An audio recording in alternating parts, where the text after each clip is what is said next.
Howdy, everybody.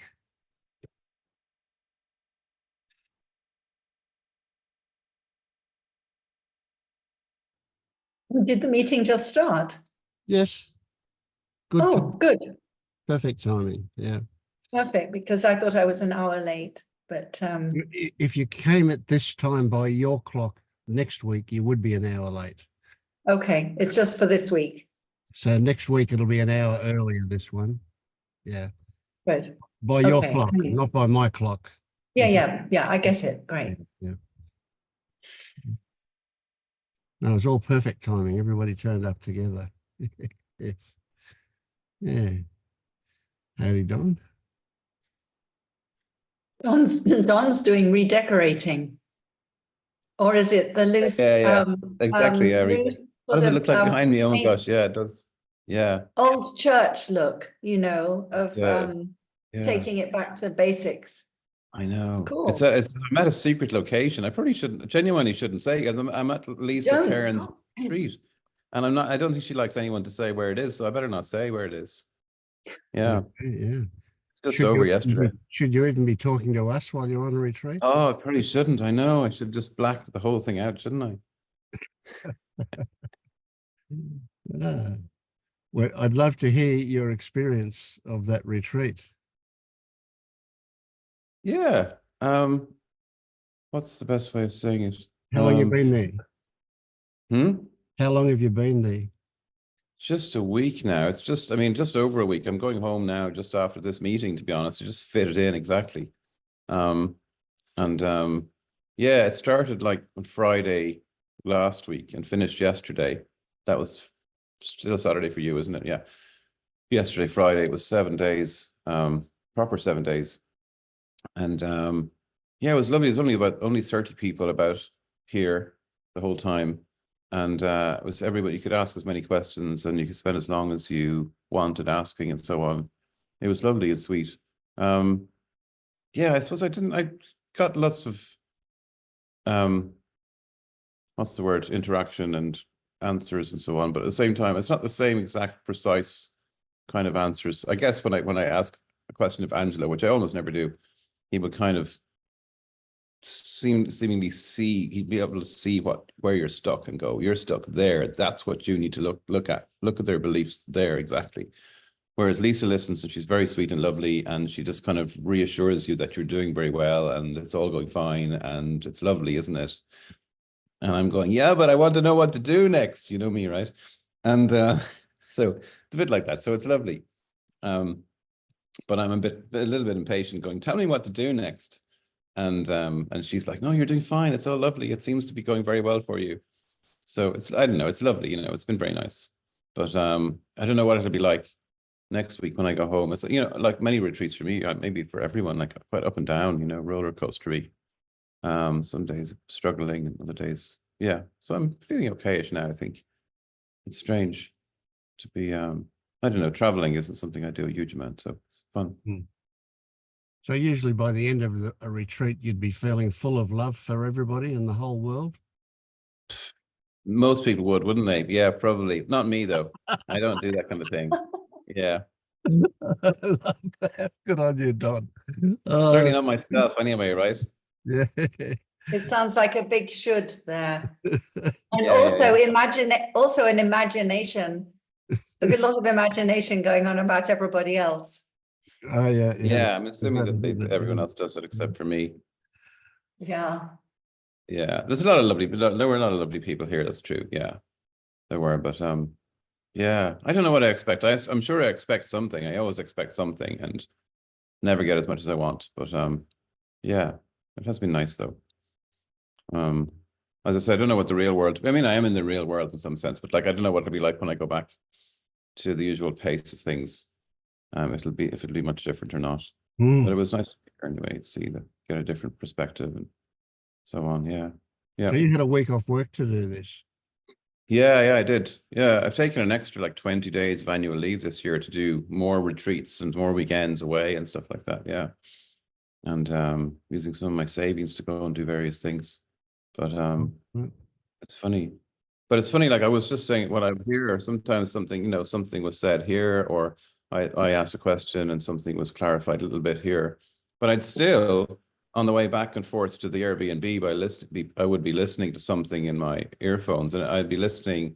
I was listening, say, to Pernilla interviewing Angelo, and then I was listening to a few of your meetings, Vince, that I might have missed, and some of the stuff that was said, and those were just as clarifying, or something just changed my headspace in whatever I was listening to on my AirPods as I was walking down the street. Almost as much as being here in a funny way. Mm. Yeah. Yeah, well, what do you reckon about this? That we often hear a snippet that could well be life-changing, but we don't recognize that in it, and it just passes us by. Sometimes. I mean, even I think I must have listened to some of the stuff more than once, because I downloaded onto my phone to save data, and something I would have heard before, and I heard it the next time, and it just sounds totally different the next time, and it Yes, changes completely. Yeah. hearing it yeah. from a different place. Yeah. Something very simple could sound very important. Yeah. And how is it for you when there is that little, oh, aha, connection of something just sort of sinks in? How does that feel? Does that, at least, does it, yeah, or how do you experience that? I find it great, but that's it. I mean, the first thing is, oh, great, because I just see something just shifts, or Yeah. just a little bit more relaxed, and I'm going, oh wow, the present moment, I forgot, and and then the very next thought is, why wasn't I doing that for the last 4 days? What's wrong with me? But the first one is the important, that recognition. Yeah. The rest is just thoughts coming back. Yeah. So I try and keep stuff. I keep And feeling maybe those days before, not maybe, there's no other possibility that what happened before was, in a way, the preparation, if you want to use that word, for that moment of, so Yeah. you can never tell when it's going to happen or not. Who knows? Yeah. I just feel like, I mean, people keep telling me off for making too much effort, but I feel like I have to be vigilant for it not to come. It creeps back very quickly, the distraction and the thinking, and kind of before I know it, I'm in stories and I'm going, what happened to that clarity I had earlier in the day or a half an hour ago? I feel I need to keep vigilant and watch. I'm not sure if that's, but so it doesn't kind of, because then it's funny, because just now that I'm saying it, if some little shift happens like that, and then a few hours later I think, oh yeah, hold on a second, what happened? I'm distracted, right? Let's go back, or go back to here, whatever. And then I go, I can't go back to here now. Somehow it's like too much confusion here now. I can't land here. There's stuff happening in my mind someplace. I can't get through it. It's weird. So I think somehow I've got myself back into some rumination that I can't fully cut down through anymore. And Don, you keep saying back. You're going back into that. It's coming. It's right. yeah. I want to tell you, everything that happens, every single thing that happens to you changes you. So when it appears like it's coming back, it's not. It's something brand new. It might look the same, it might feel the same, but that's only because you're not honing in on it. If you could focus on it, you would become aware of slight differences, maybe tiny differences, but it is brand new every time it turns up. It's never the old stuff coming back. Yeah, I guess that makes sense. It's not a matter of making sense as much as it's a matter of you adopting, if possible, a perspective that respects it as something new, rather than just says, oh, here's the old stuff again. Right? But that respect means that you will look at it. Whereas when you go, oh, it's just the old stuff, you don't look at it. You shrug it off. It's just a bag of shit, that you just don't want. But it's not. It's all brand new stuff. Everything is, and you're just not seeing the message in it because you keep on thinking it's the old stuff coming back. That's true. Yeah, actually, that's true. Because it did seem one of my, somebody said to me yesterday, they said, oh, a lot of things come up on retreat. And I'm going, no, yeah, my very response to that was, no, it was just all the old stuff every day. It seemed like the same old stuff that I'm used to for years, every day. Yep. And so maybe you're right. Okay, so more, yeah. And it does point to my having very strong preference between feeling all those things or being calm or something. And okay, yeah. Yeah, it's I mean, what am I saying? I don't know. Yeah. Yeah, you don't have to say anything. Okay. That's a gift that's worth your body weight in gold at least.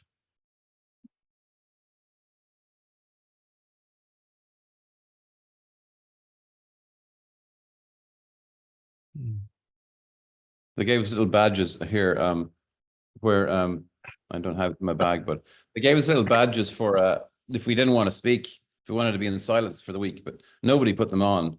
No, I guess you could wander off and be in silence on your own if you wanted to anyway, but I was hoping I could use it when I go back to work. I could just hang it and people would know not to speak to me, but I don't know.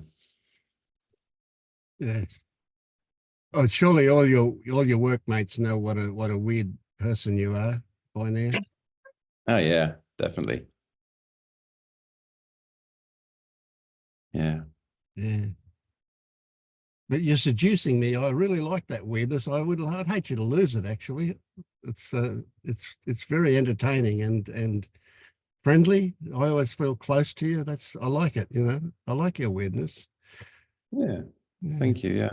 Good. Whatever you do, don't become normal. You'll be boring then. I think it's unlikely. I think it's possible. I know I'm being too prescriptive. I think it's possible to continue being weird or whatever I am, me, without being sad at the same time. It would be. Yes, I think it's possible. Absolutely, it is. Yeah. Because there's a kind of a cheerful optimism on the surface with me. Even though I say a lot of negative things, I do kind of. I have a sense of humor and optimism and things on the surface, but it's a pretty heavy trip underneath. Yeah. And I don't want to keep that part of it so much. Yeah, sure. To be honest. But yeah. Don, yeah. I have sort of quite a long time experience with having just an underlying sadness, and it just wants to be felt and welcomed, and having, just like, I don't know, I used to do like a little scan in the morning, body scan, and oh yeah, okay, it's there, and just sort of somehow be with the sweetness of it, because there is a sweetness, and it just wants to be felt, and then little by little it's like, oh, is this really sadness? This is just a sensation, and just seeing how it evolves, instead of putting a label on it in a box and like, I feel sad all the time and I shouldn't, it's just like, go exploring it and being with it, and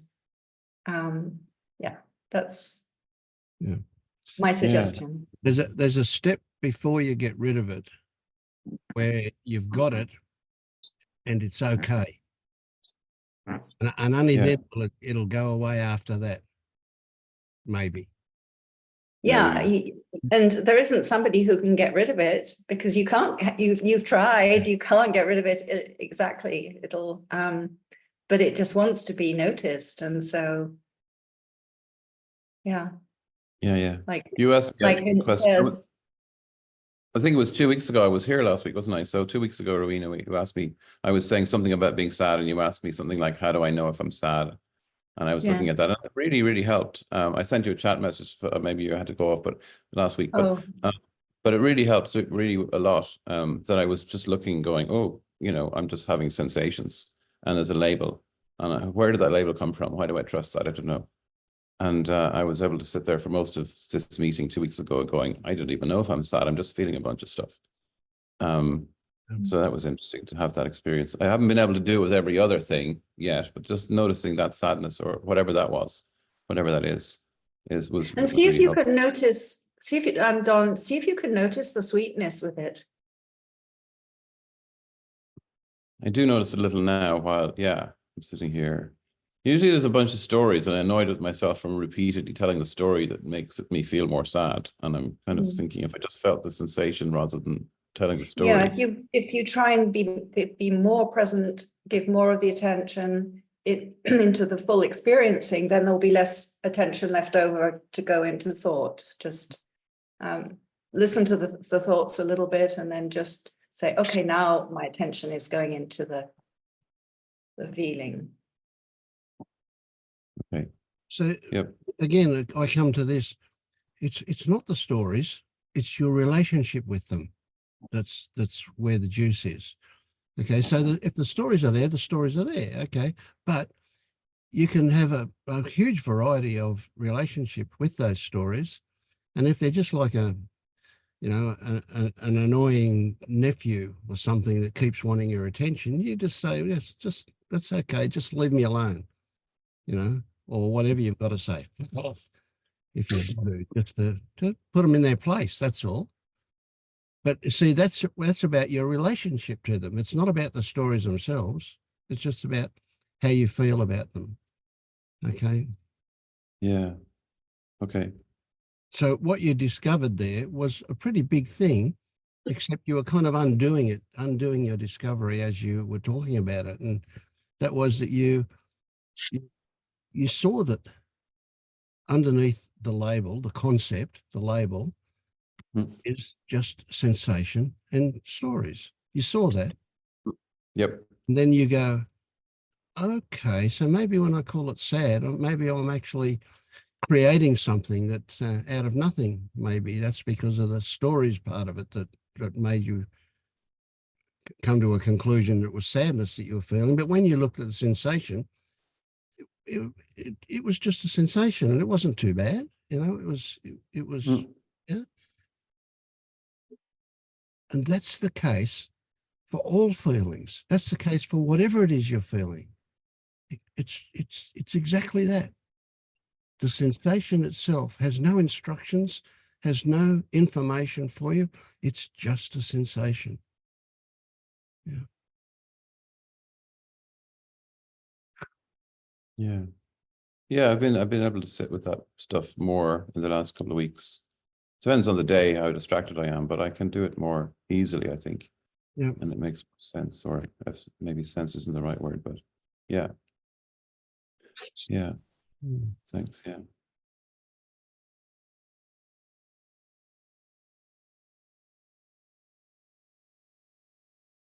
How are you doing, Kelly? You got here early and went away and then didn't come back last week. Yeah, I didn't like the recording. Oh, okay. Now look, as far as that's concerned, if you want to talk about anything that you don't want public, I'll just pause the recording. That's no problem. No, absolutely. I was on a bit of an ego trip and I didn't like what I saw. I seemed to go in up spirals or down spirals with seeking. And I really think that I know best. I think I've had some beautiful experiences, but I make more of them. My like Ed gets hold of them, and makes me unique and different and special. And it's a struggle, there's a lot of suffering in that, because there's a massive part of me who wants to wake up, and then another part of me is like, I'm not worth it. I feel like the last couple of days I feel like my thoughts have always been slap bang in my face, and I've been able to watch them, but I've absolutely no power of keeping diving back in my head. And I've started doing some body work, and I feel like it's first time that I've probably got some space away from my thoughts. So, I don't have to dive in every story that comes along, but I'm like stuck there because I keep saying, yeah, what does that have to do with me? you know, when these thoughts come. So then I'm confused if I'm reaffirming that there is a me. Yeah, and that's pretty much where I'm at. I don't, just confused, full of doubt. Yeah. Mm.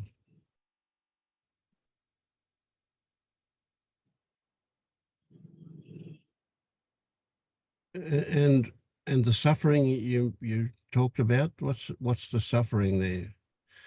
It's how you I feel. feel like I've lived in my head for like pretty much all my life. I got into spirituality because I was an alcoholic. I know that's just a story, but I just couldn't handle life basically. When I was young, I lived in my head with stories. I loved reading books, you know, fantasy, and it was a very, very easy for me to live in my head because it was escapism. And then as I got older, that like stopped working as much. So I think I turned to alcohol and drugs.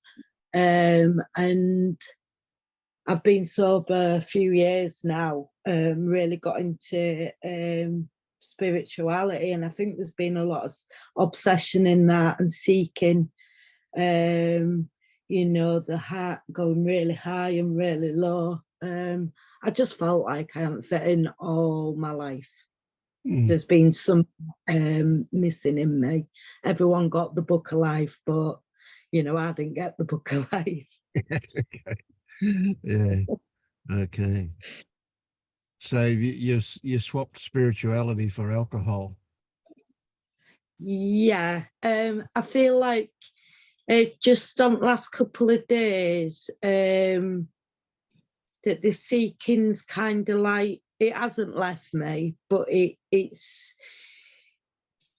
was almost before it was like feverish, you know, frenzy, you know, really going higher and higher with it. Whereas now I feel like I've plateaued and it's quite settled now. And I feel like I've got a bit distance away from my thoughts now. I don't know how long that's going to last for, you know, I've never had it before. My thoughts have always been, you know, right bang in front of my face. And they weren't your friend. It sometimes they are, you know, because I've found it very easy to live inside my head, you know. If it tells me like, you know, oh, this is it, you know, I fall for it every time. You know, fall, and then obviously I go in that frenzy of up, and then boom. You know, and I come down, and then it's brutal, absolutely brutal. You know, I'm the worst of the worst. Yeah. Oh, I've got to say, I know what you're talking about with the high. Oh God, I used to get high. I used to get high from everything I read. Loved it. I can still remember listening to Jed McKenna's audiobooks for about the third time through, and just getting as high as a kite on it as I was driving. Loved it. I just loved it so much. Yeah. So I know about this obsession you talked about. I also spent my childhood in books, living in a world of my own, because it was so much better than the real world out there. That real world was cruel. It was painful, but the one in my head wasn't. It was lovely. Yeah. I know what you're talking about there. Yeah. Yeah. Well, look, you know, I don't care how you came to spirituality. I reckon it's a good thing. Yeah. I'm a bit funny about the word spiritual, though, because it's kind of not really spiritual. We're really talking about getting more real, aren't we, than getting spiritual. We're going the opposite to what a lot of people would imagine we're doing. Yeah.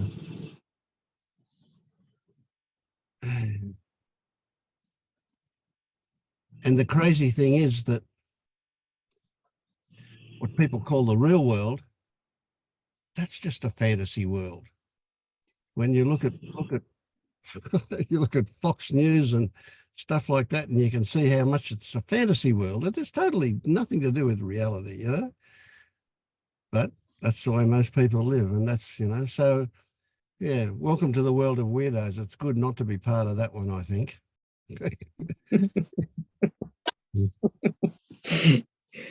But we are part of that one, and we can't really escape it, because there it is, you know, and that's what's taught us everything we know. Really, right up till now, that's been our teacher. It's conditioned us in a way that's inescapable. Yeah. So waking up, did you go to LU? No, I've literally just started the theta work. I really like structure. So I've been seeking a lot. I've tried loads of different things. And I think they've probably been feeding my fantasy, if I'm honest, you know, feeding like the fantasy of experience. Mm-hmm. This seems solid. So I think I've been, I found this about 3 weeks ago, and this seems like, you know, solid, real, you know, it'll keep me grounded and humble, hopefully. So are you doing the theta work? Are you doing that with somebody? No, I haven't actually started the fetters. I ain't got a clue where I am. I've literally just gone on to listening to videos on this second feta. I've done all the first feta. I ain't got a clue where I am, if I'm honest. I haven't got a clue. I mean, I'm sure if I watched a video on the sixth feta, I probably think I was there. Yeah, that doesn't matter. Nobody knows where they are, I think, anyway, myself. Yeah. I find it a bit funny when people say, well, I've got through fetters 4 and 5. I say, well, you're still alive, aren't you? Let's wait and see. I don't know. Yeah. But anyway, yeah. So are you the ones you've been through, feta 1 and that, did you do that with Penella? Was it Penella? No, I did it on my own. There's a lot of self-will in there, you know. I don't I find it really hard to connect with people. Right. I'm just starting to come out of my shell a little bit. So I have got a couple of really good friends. One's here that's doing theta work as well. But, you know, I like to do everything on my own. I find it very hard letting people in. But I know for freedom, or whatever you want to call it, you know, I need to start opening up and being honest where I am. And maybe asking for help as well. Yeah, well, that's a good trick, isn't it? To be able to do that, to be honest with ourselves. That's probably one of the hardest ones, eh? Yeah. Yeah.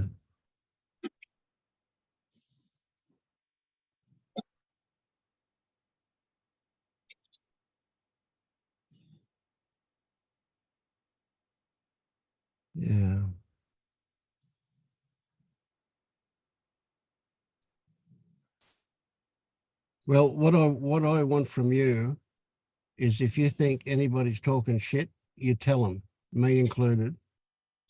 Okay, if you don't like what you're seeing, tell us. Nobody here is going to take offense. If they do, then they've just shown themselves that where they've got something to work on. Okay, so not a problem that way. So please do tell us and do speak up. And don't put your hand up. If you want to say something, just jump in if you get a chance. Thank you. I want you just to kind of hang around for a bit and just get a feel for what I call authenticity. You know, people speaking their hearts and not being worried about what people think of them, and learning how to be honest with ourselves is one of the things. So it's a big one you pick up by example here, just a bit. And if I call on you to say something or whatever, ask you how you're going, and you don't want to tell me or you don't want to speak, just say, I'm only listening today, or something like that. You know, you don't have to. No rules here. Yeah. Thanks, Vince. Yeah.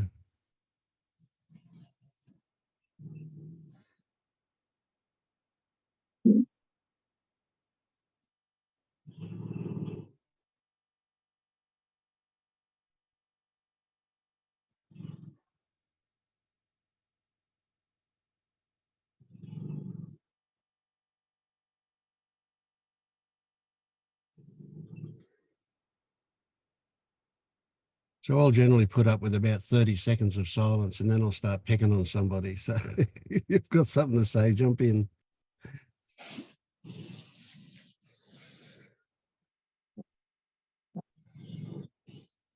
I want to talk about something.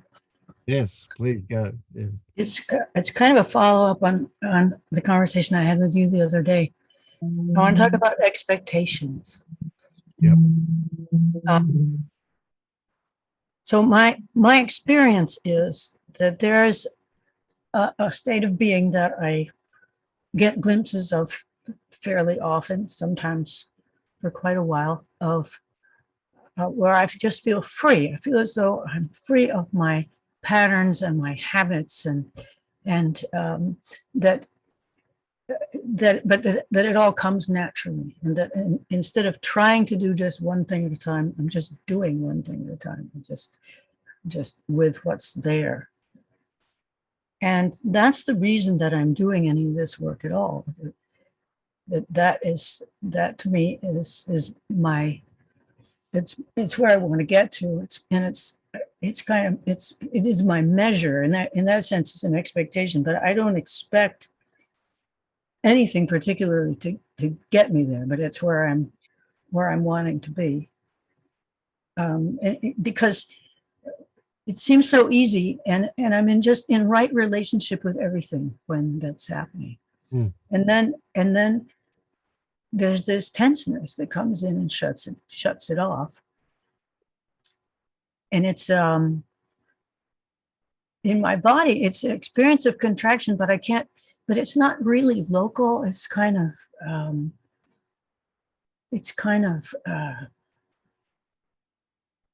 the whole thing. I don't know. I can't, there's not words for that. Sure. So, so the question is, well, there's sort of this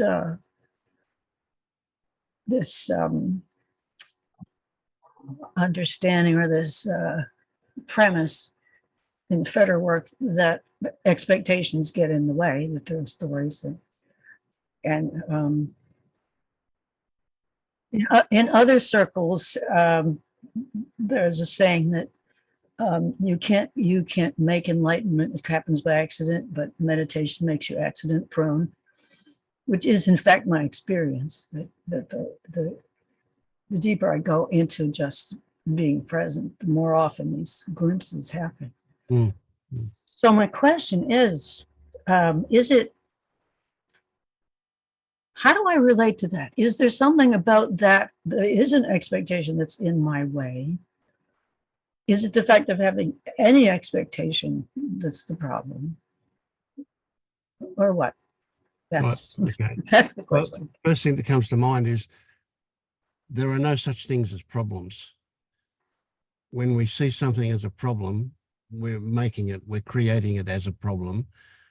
But what it actually is an opportunity for you to work on something. So there's not any, there's the answer to is there something you should be doing? And the answer is, well, what you should be doing is recognizing when you feel like that you should be doing something, that's a diversion. Well, it's not that I should be doing something, because there's nothing to do. Mm. It's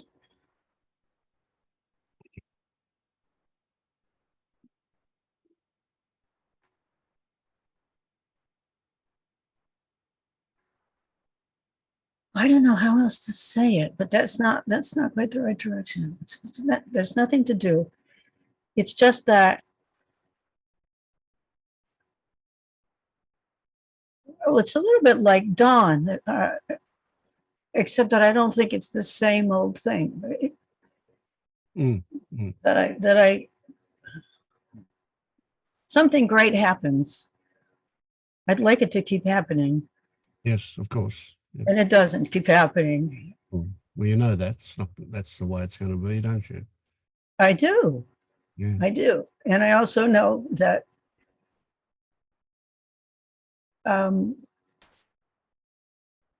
that state that I'm, it's something that I know very well and that I know is present all the time. Mm. You say that, how do you know it is? I kind of feel it lurking in the background somehow. Right. Okay. Yep. So that's what I want to hear. It's a feeling. Okay. Yes.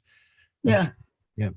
So for me, Rebecca, where the juice is, was that when you were saying that you had trouble describing that closing down thing that happens, my imagination was I was seeing a shadow come over you. So like your whole body was going into the shadows. And so that was just the visual image that came to me as you were talking. Yeah, that works. That's where the juice is. That's the thing. Now, the thing is, that's not a problem. That's not something we want to avoid. In fact, we want to do the opposite. What we want to do is we want that to happen, and we want to see what's actually happening. We want to see not in terms of definitions, but in terms of what are the responses? What are we responding to when that happens? Oh, responding to. Yes. See, that's happening because something's triggered it. I can relate a lot, Rebecca. And my sort of experience is, I mean, it's really like the weather. For some apparent reason, at a certain time in the day, all of a sudden there is something like, you know, it could be a cloud, but it's just sensation that comes in, and there's a tension, and there seems to be more mental energy and a noticing, and it stays there, and there's a restlessness, and there's a sort of you know, just like, oh, this is not comfortable, but also there is a seeing of it, and so things are continuing, just noticing that this is not so pleasant, and then all of a sudden, oh, it's gone, and there was absolutely no explanation, or there could be an explanation, but not necessarily. And it's this thing of having a preference for the danger of having the preference for the flow because of the ownership of identification that this is nice and this is the way it should be, and then the disownership or the desire and aversion towards, and it's that mechanism. There's still a mechanism there working with preference, however slight it is, and I think that is where, you know, where the juice is, because the other thing is, my experience is that as time goes on, the sensations become more intense.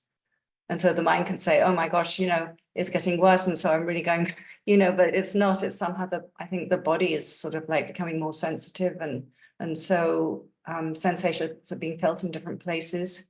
I was very front feeling, and now there's been an awful lot of, you know, like quite hard energy sort of in the back of the body that comes in with these moments that you're describing. And it's just like, oh, okay. And the restlessness is there for sure. And so when you're not overwhelmed with it, you can start to focus in on the details of it. And it's that at that point you can start to realize that, oh, this is not the same sensation as last time it happened. It feels a bit like it, but it's actually a little bit different. It's somewhere else in the body, or it's just got a different feel about it, or something like that. So the only way we can actually get into those details of what it is, that closing down feeling, is to kind of step outside of it and watch it. And when we do that, we can much more easily see that imperturbability, that other clarity, that calmness is still there. You know, but you can't see it if you're facing the shadow directly. You can't see it because it's actually behind you. You've got to turn around and do it from a different angle. Yeah. So Rowena's seen it shift from the front of her body to the back of her body.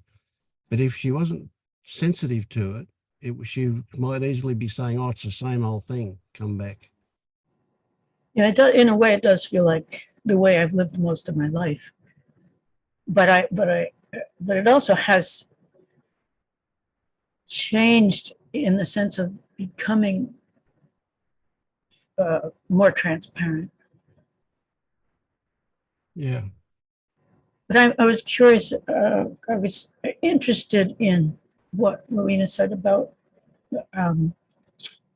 the desire for it, and something in there. One of those wonderful paradoxes of this work is that I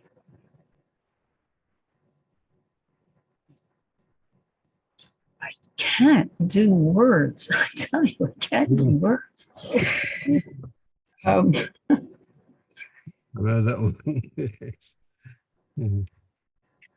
Ownership of experience is a big deal, you know, because of this, you know, it's all just that. And there's such an identification with it.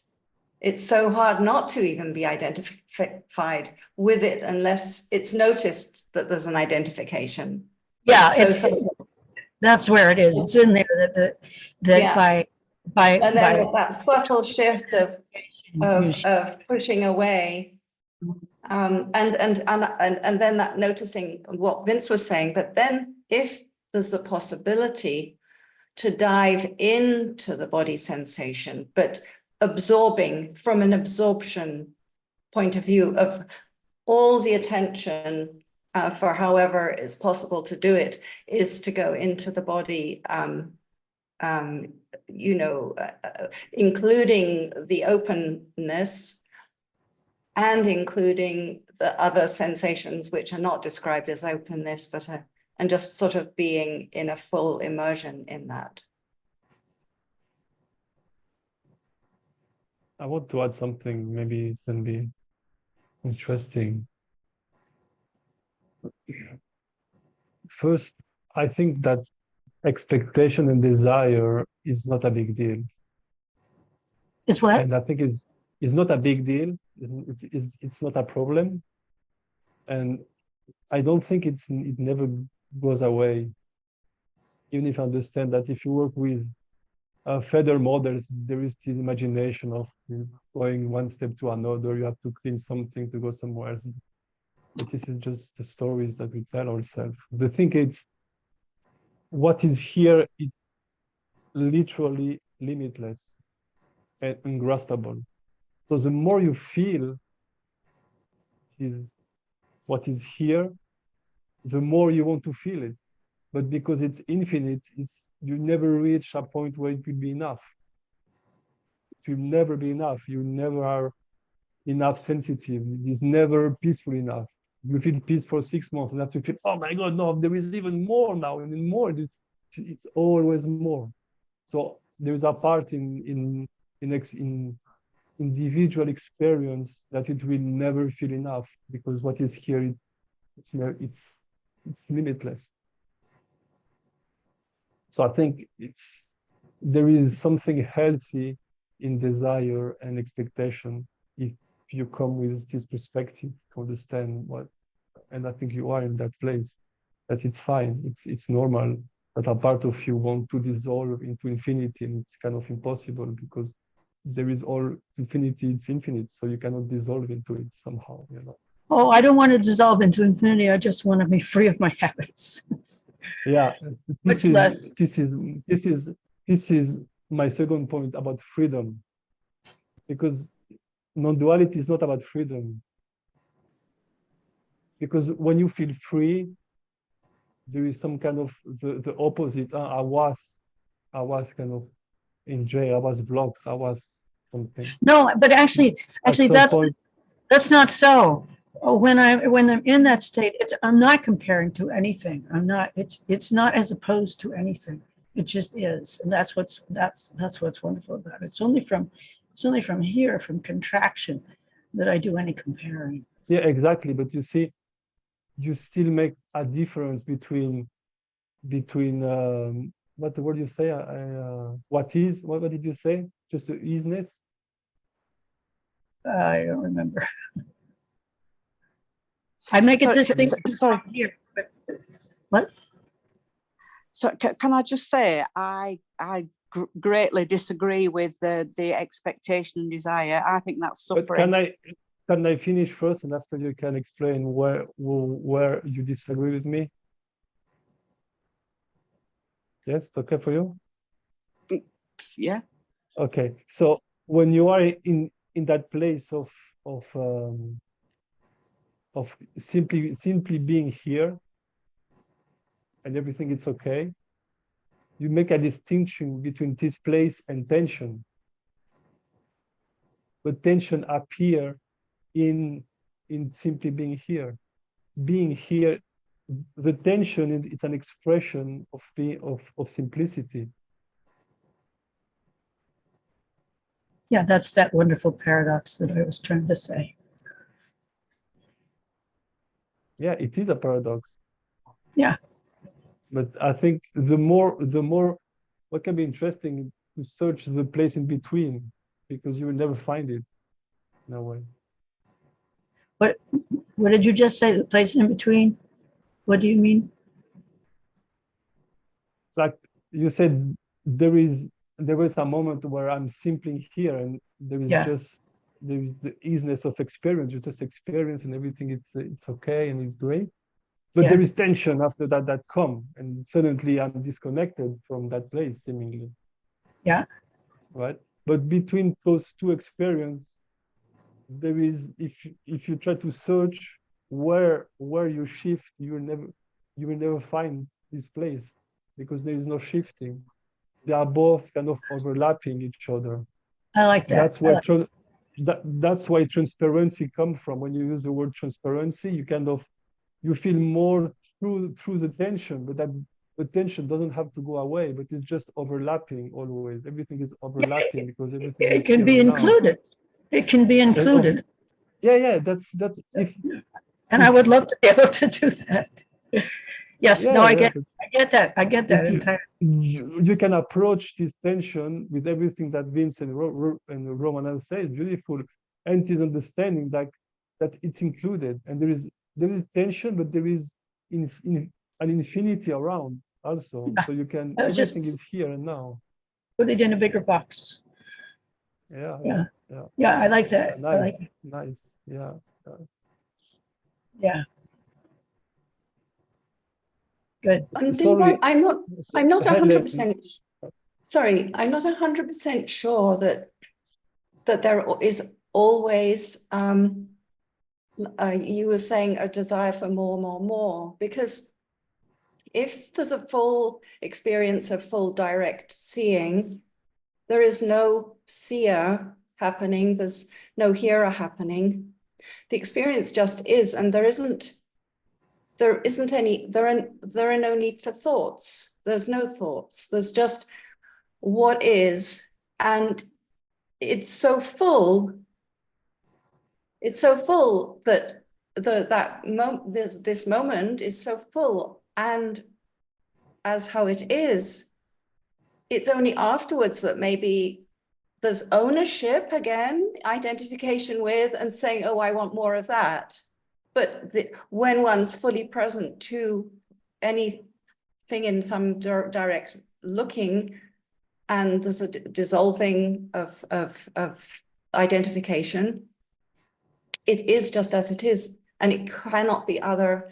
And to imagine that it could be other is all an identification and ownership of that. That's somehow my experience of directness. Therefore, it just doesn't come up. Nothing else comes up. Expectations and like infinity for me is a concept. Even to a degree, freedom is a concept because it comes afterwards. It's like the ownership again of the when everything's flowing, it's like, oh, I'm flowing, it all feels free, and it's already after the fact and it's owned. So in a way, those type of words don't have any, they're conceptual, they're in the thought realm. That's my experience. But every thought in the conceptual realm, because you say there is a flow, but there is only one thing here. So what is flowing into what? So anything you say, it's conceptual. There is no, I mean, maybe you don't like the concept infinity, but flow is no more accurate. Being is nothing is accurate. Everything is conceptual when you. The problem is we have to use words for things that there are no words for, and we're just doing the best we can. Yeah, we're doing the best we can, but I think the thing it's the words to me they're used in two ways, or poetically in a poetic way, which is I love it, or they are pedagogic. I know this word exists in English, pedagogical, like you speak with the hope that it would be useful to the other. So when I speak in the moment, somehow there is a hope that the words will be helpful. But I know that whatever I say is wrong and inaccurate. Yes. So of course, everything I say, you can say, oh, but this is right, this is wrong. But I'm convinced that it can be helpful to approach your experience with that kind of thinking. But you are right, in everything I say is wrong and can be misinterpreted. Yeah. I think it's just all different ways of talking about the same thing that there's no words for. I don't think anybody's wrong. Yeah, this is the real freedom, because nobody knows what is here really. Everyone who said that understands Fudu it's a lie. No one knows. So because no one knows and every word doesn't mean anything, well, you are free to speak whatever you want, and you are always right and always wrong at the same time. So it's fine. It's beautiful. And this is all useful. What everybody has said has been useful for me. I'd just like to say that I sort of, maybe I'm not misinterpreting where you're coming from, Rebecca, but I sort of think that I have something similar.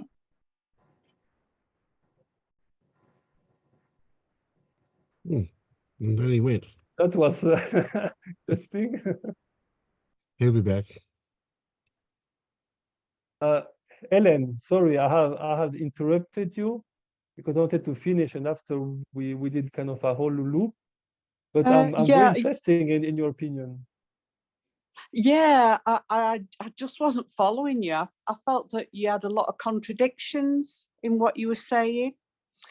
Early on, I picked up on the desire and acceptance, and either I think desire and acceptance.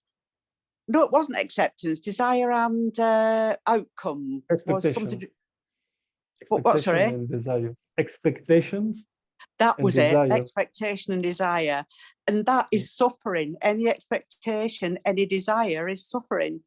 And it's born of, from in my experience, is born of future. Expectation is future. And desire can sometimes mean future if you're desirous of a thing that you don't have now or that isn't now. You're desiring of another state or another.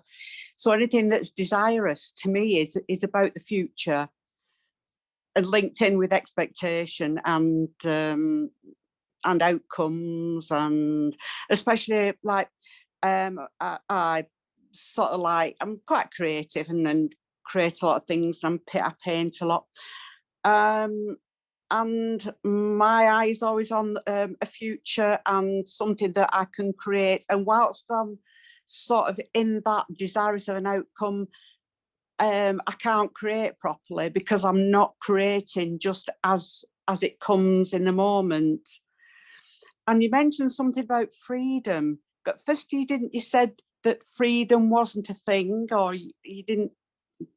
I don't know. You mentioned something about freedom, or it wasn't.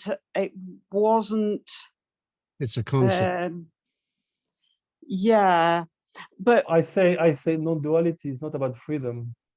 Oh, that was not, well, for me, this path is, for me, is about freedom. That's what I suppose I desire, or I see hopefully would happen in the future. So I don't know. I sort of got all mixed up. You want to be free from what? From what? Do you want to be free? Desires and expectations probably is too.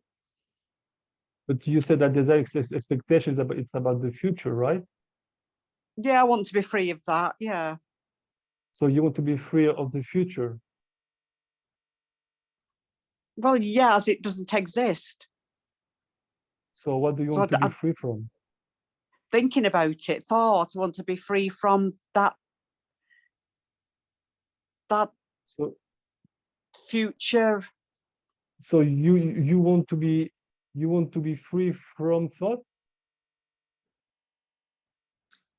It would be nice if thought disappeared, but I know it won't. Thought won't. It's another thing that we, the sensations and everything else, and thought comes with it. You can't stop thought, and because there is nothing to. There's no agency to stop thought. So would it be more accurate to say, Helen, that it's not that you want to be free of thought, but you want to be free of the compulsion to respond to thought? Yes. Yeah, that's it exactly. Exactly.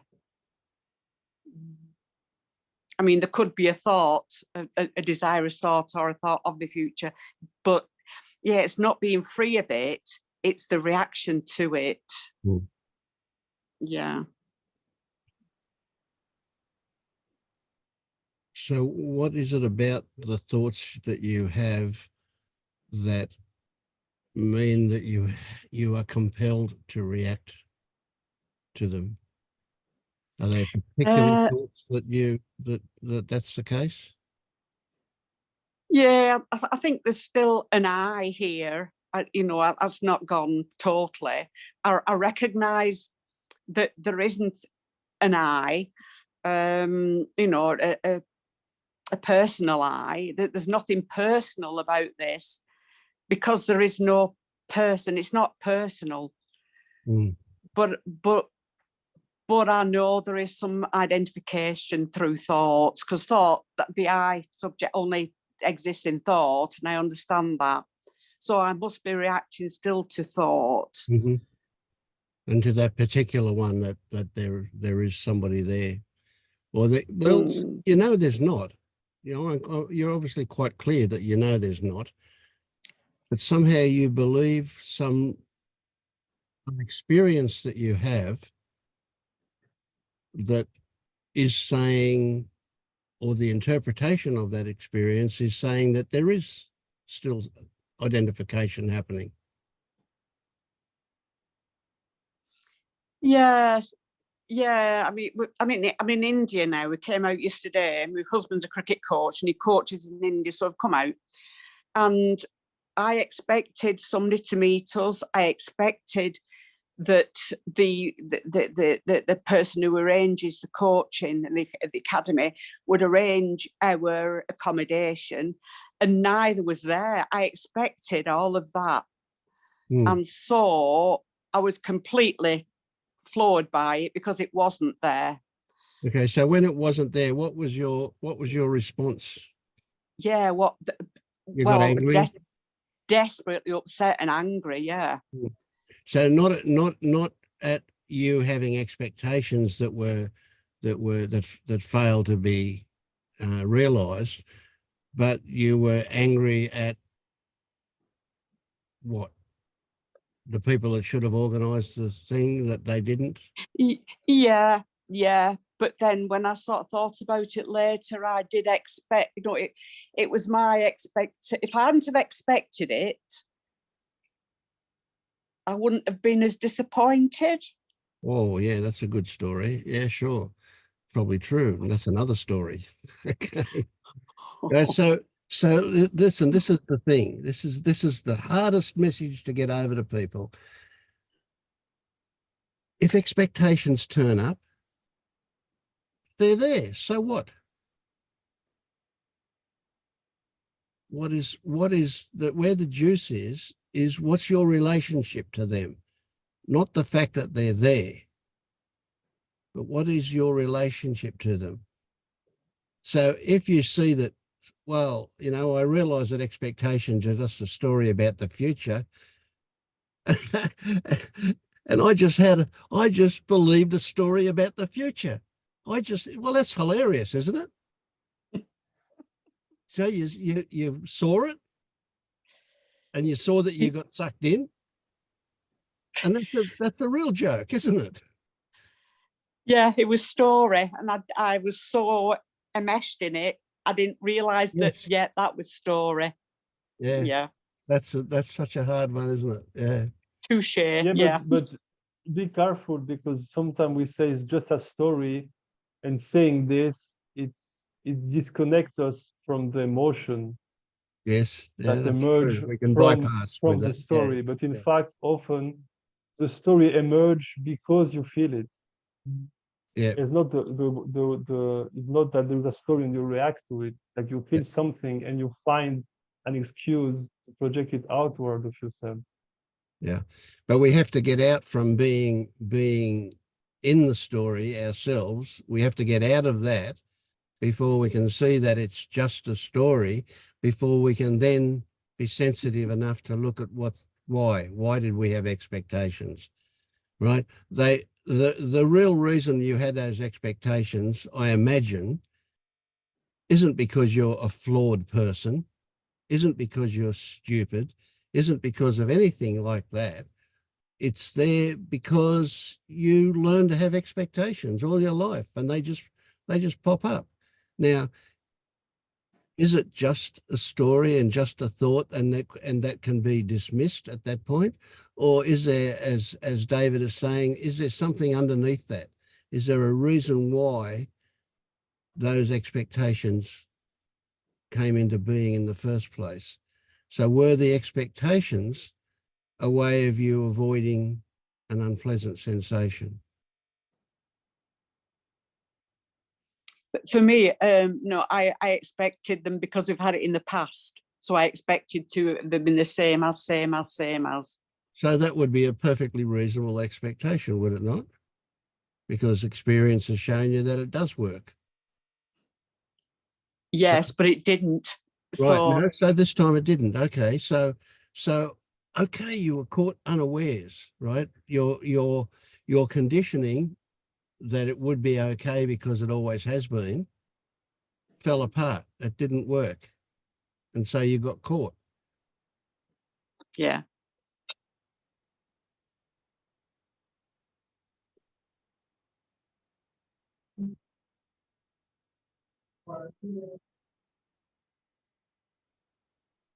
Can I jump in? Yes. From my experience, what I have noticed like expectations, they do happen because it's based something on our previous experience and what we are projecting into the future. And but when expectations are not met as that was desired, there is this disappointment. And once that happens, that's when we are going out of a body. We are just avoiding the sensation. So anytime there is some kind, like projection, something I want, just always look in here what you don't want, because there's something wanting coming from not wanting. That's where this is coming from. And anytime you see your attention is somewhere out there, who is here at that moment?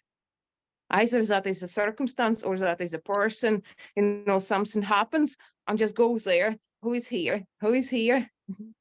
Like that's just abandonment. You abandon. And that's where suffering is coming from, because no one is here sitting and nurturing. And it's hurting. And we are like, more it's hurting, more we are like latching on that person or that circumstance just to avoid this here. And that's like a loop.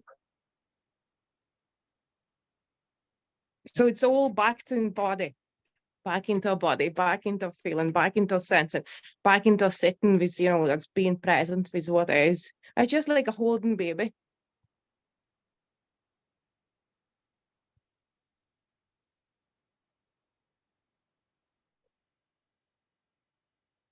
Rebecca left, but what she said about the box is very interesting, because I think what you say, Anna, it's related to that, because often we see like, yeah, there's a thought and there is sensation. We say go back into the body, go back into sensation, but there is no body, literally. So what happened, it's sensing and thinking overlap each other. So in fact, when we say step out of thought and go into sensing, we kind of imply to exclude thinking, focus only on sensations. I didn't say not pay attention to your thoughts. I didn't want to put words in your mouth. I just say in general. Yeah, I'm not saying that that's what you say. But what I wanted to say, that when Rebecca say to make the box bigger, I think it's really about that, because you can really you can really be aware of more if you are stuck in thoughts, if you approach it in a way that what else is there. Okay, so there is thought and there is sensation, so go bigger, make yourself bigger, so you can encompass thoughts and sensation, and after more sensation, and after you can even include perceptions, hearing, tasting, everything. So approaching problems, tension, and beliefs and situation with this sense of growing or making yourself bigger, so you can encompass more and more and more, because it's not about putting things out or that thoughts or problems are kind of hiding yourself from who you are. It's not like you have to move. No, you have to just grow bigger and bigger and bigger. I think it's an interesting concept, even if it doesn't mean anything, but I think it's interesting to approach with this kind of belief and sensitivity. I know for me it really works, like, because it used to be very much going into a mental space.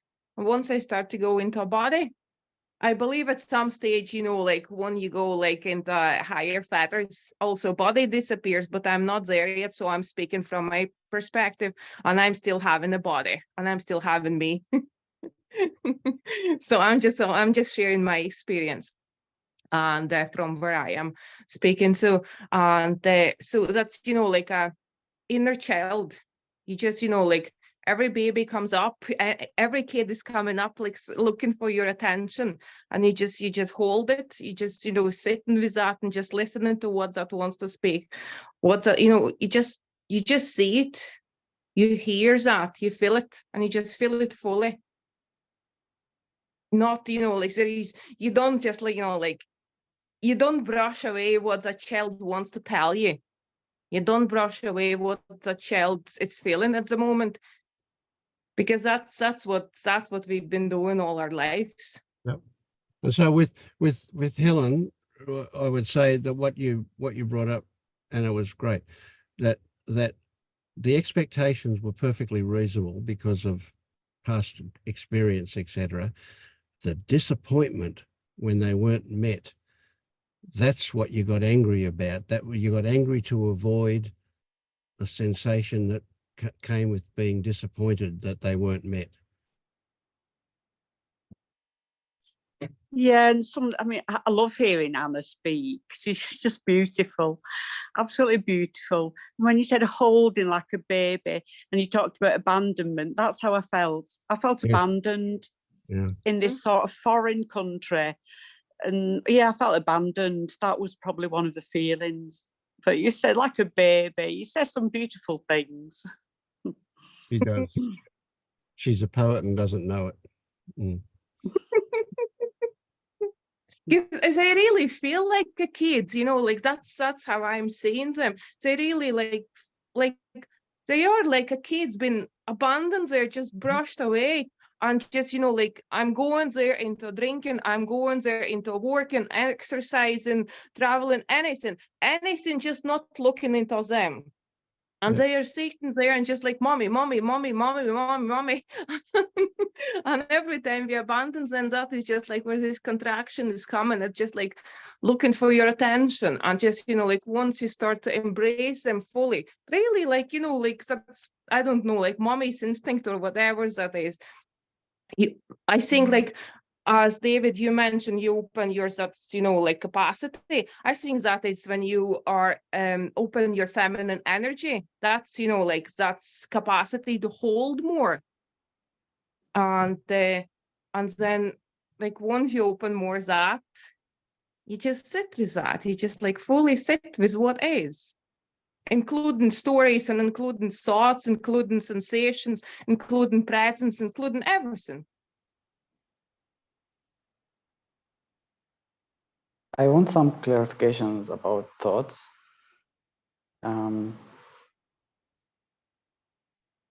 Sometimes there is a very obvious thoughts that I can hear.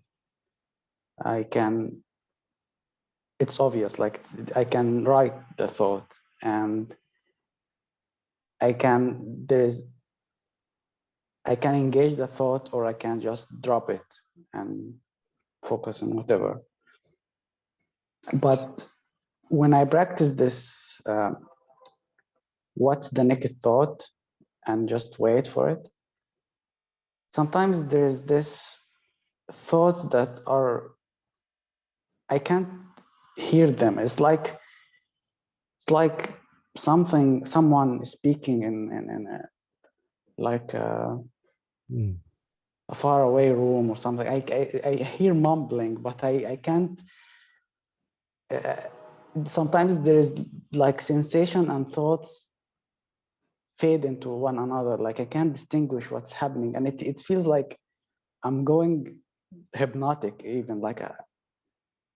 And it's like I'm trying to listen for the thought, and it's like I'm trying to guess what the thought is at the same time.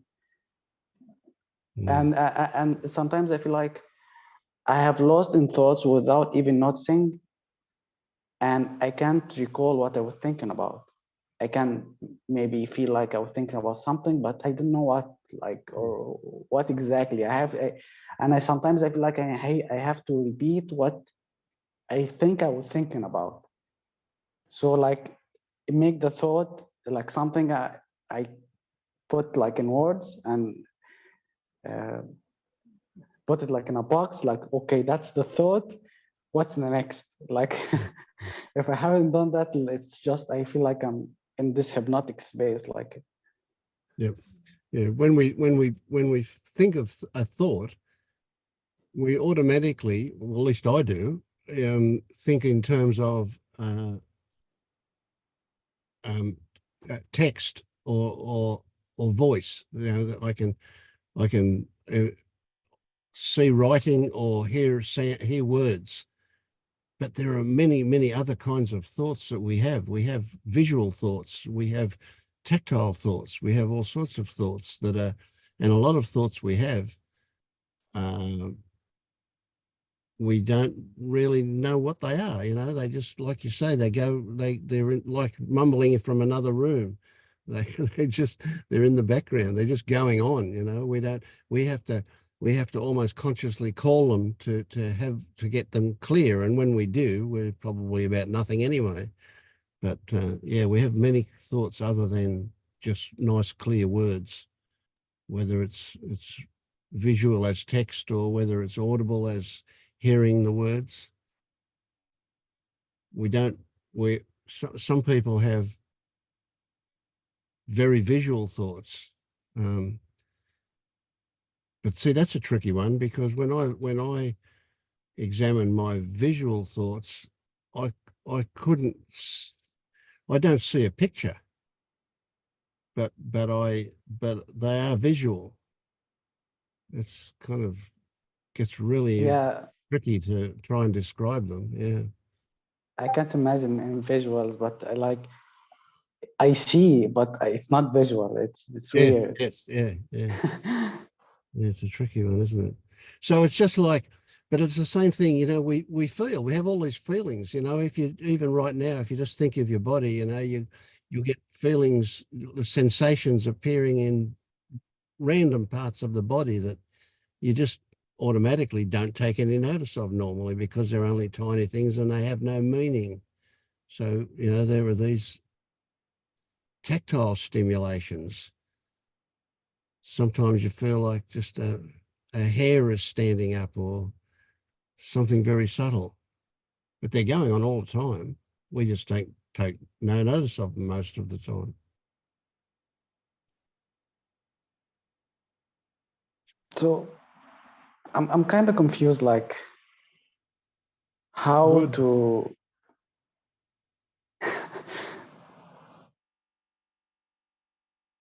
should I just stay in this hypnotic space, and because sometimes I fall asleep, like I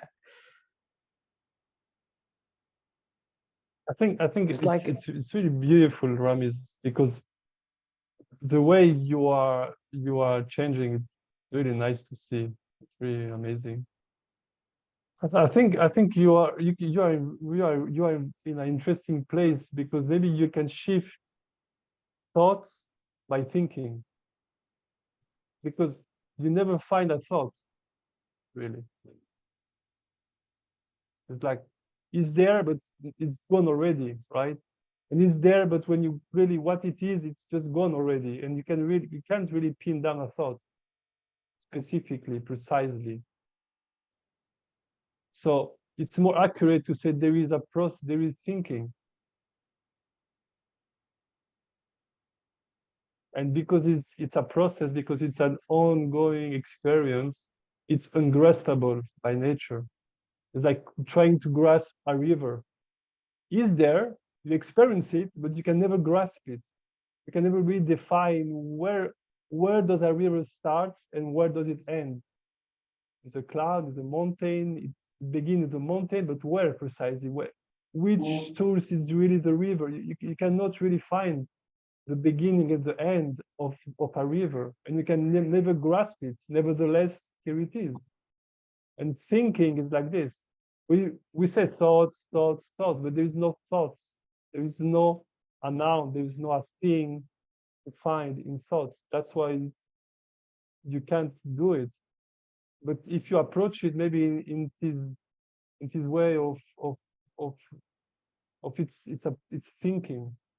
It's a process, an ongoing process which never begin and never end, but is there.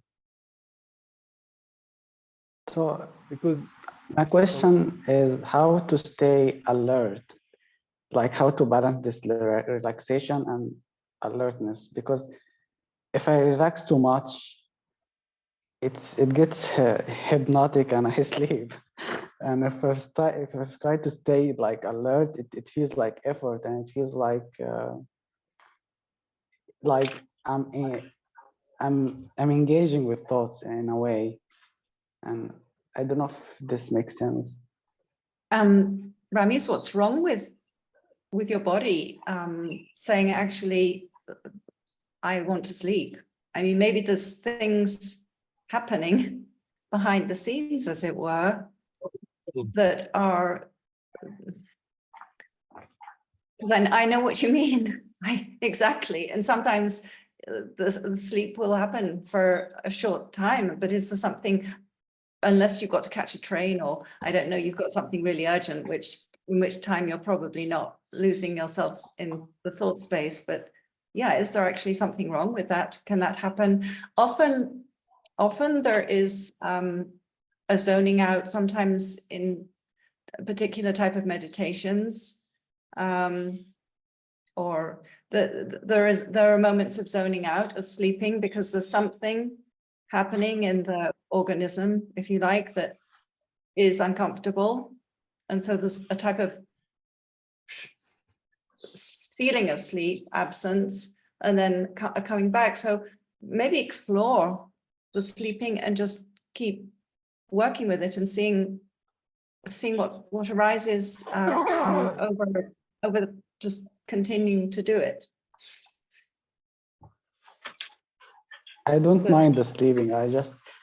I'm curious, like if something, like if I need to stay alert somehow, or something with the practice. You come back alert, and I think it's just an ongoing, just an ongoing. Something worth exploring, really. You will never be able to stay alert all the time. That would just be such an exhausting thing to do. And neither would you be able to sleep all the time. That's impossible too. So when you say get into a hypnotic state, I guess you're talking about a different kind of sleep, but essentially you might ask yourself whether you're avoiding something when that one turns up. Is that a way of you escaping to go to sleep? No, I don't think so. I wouldn't have thought so either. Yeah. But you talk about being alert all the time, like that's something to be achieved. That's an impossibility. But what do you feel about that one? No, I don't expect to be alert all the time, Okay. even though I'm trying. Yeah. I feel that you want to be present when there is no thoughts, something like this. But the you that is alert when it's not there, it is you that is alert when it's not there. There is nothing registering what's happening. So when you step out of this state, it feels like nothing has happened and you didn't experience it. But you will never. Exactly. Like, yeah. But this is. It's very interesting.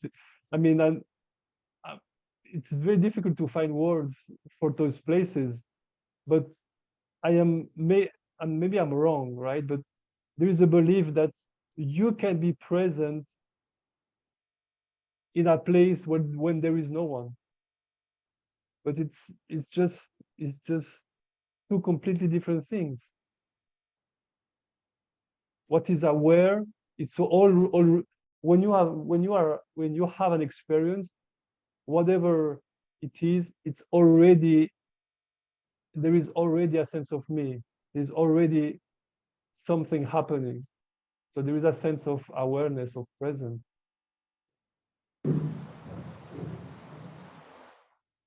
This is what they speak about, this deep sleep. That in deep sleep there is you are there, but there is nothing registering what's happening. So that's why you have no memory, no experience, nothing. It seems like nothing was there.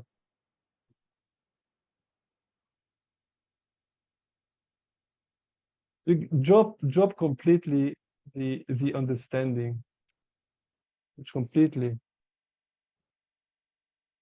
and the grasping and just let yourself go into this hypnotic state. Try, find out. What is very interesting, I think, where you are is like it becomes very personal. It's really personal, and you will discover new ways, new pathways, everything will be new. And at some point you will see that no one can really show you the way. At some point you are on your own in a way, and it's beautiful.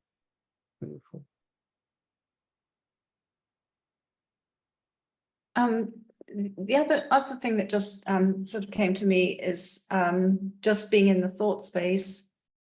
Is you're up here, mental energy. It's sort of very. It is also when you're examining thoughts, how present are you in the whole body? And so bringing in a whole body, the whole body and body sensations, because everything is included, not just being in the mental space. That suggestion too, because it's easy to sort of vacate in a way if one is just in a headspace.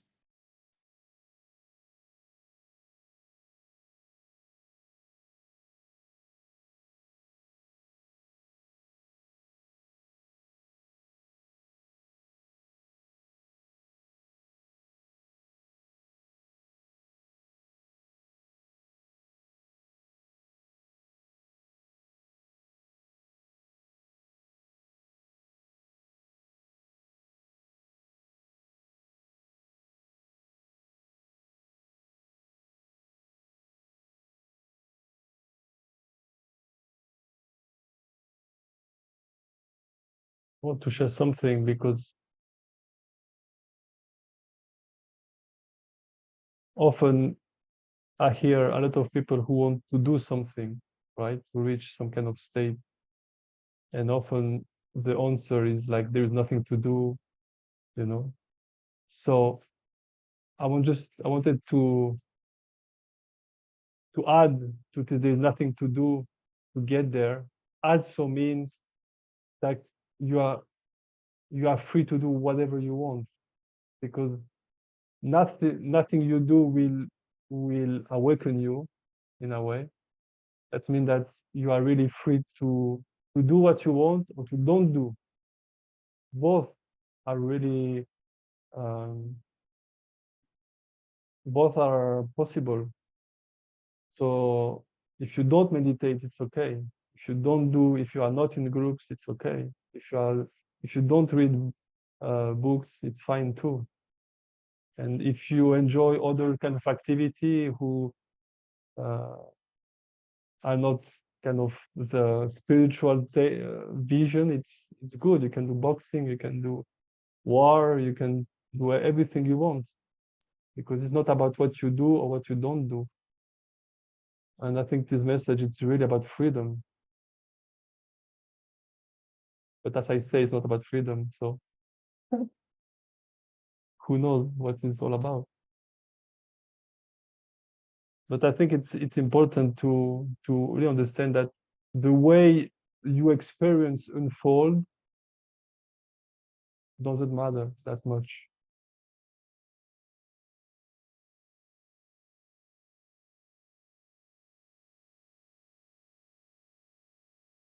Hi, Ramez. Is it Ramez? Am I pronouncing it properly? Everyone here called me Ramiz, but it's Ramiz. It doesn't. Oh, okay.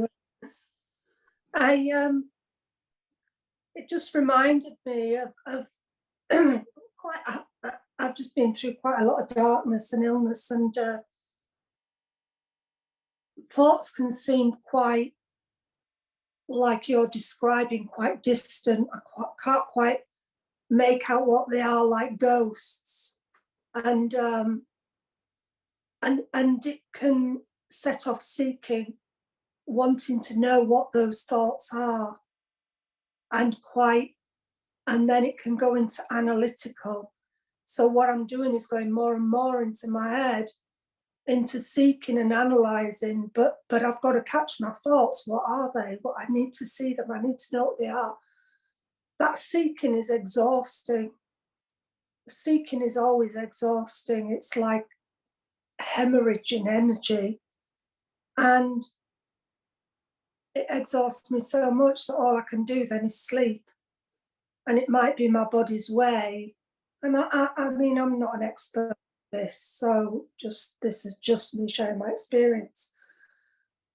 And maybe it's a way or an insight actually through, thank you for your share, because it got me to see this. Oh, I think it's disappeared, I see, but that there can be an intense seeking, you know, when you're used to seeing your thoughts quite clearly, and then they become quite distant. And I think maybe it could be the body's way of just shutting down and bringing you back into your body to go to sleep and recover from the energy spent on the seeking of what's wrong with me. What are these thoughts? I need to know, you know. Well, who needs to know? There's only one thing that needs to know. And it's the imaginary me, you know, so it's seeking. And I don't know if any of that was clear. And I don't know why I wanted to share it, but it was just an insight that I feel I was shown. Yeah, good one. Yeah. Thanks. For me, it seems more curiosity than seeking. Mm. It doesn't feel heavy, it feels light and it feels enjoyable. Oh, that's nice. That is lovely. Yeah, beautiful. When that happens, that's beautiful. So you're not talking about the same thing that I was sharing about, but I know what you're saying, and that is really beautiful, like a meditation. Thanks.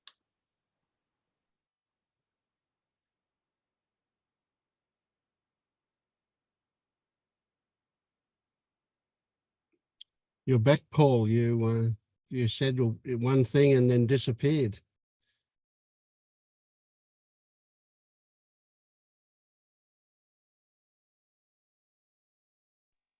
Yeah, I'm back. That was pretty profound too. I've forgotten what it Yeah. was. Yeah. No, I had a connection. It's dropped out. Yeah, recovered. But anyway, I'm back. Mm.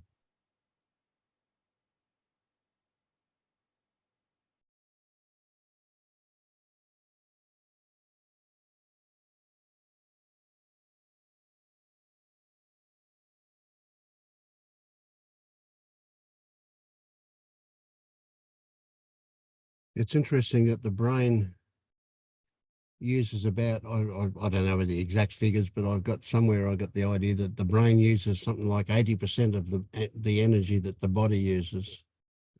It uses a lot. And so certainly getting swept up in thoughts, especially if we're fighting what's going on, can be absolutely exhausting. It's really, really tiring stuff. Yeah. And sometimes the way to escape that is just to go to sleep.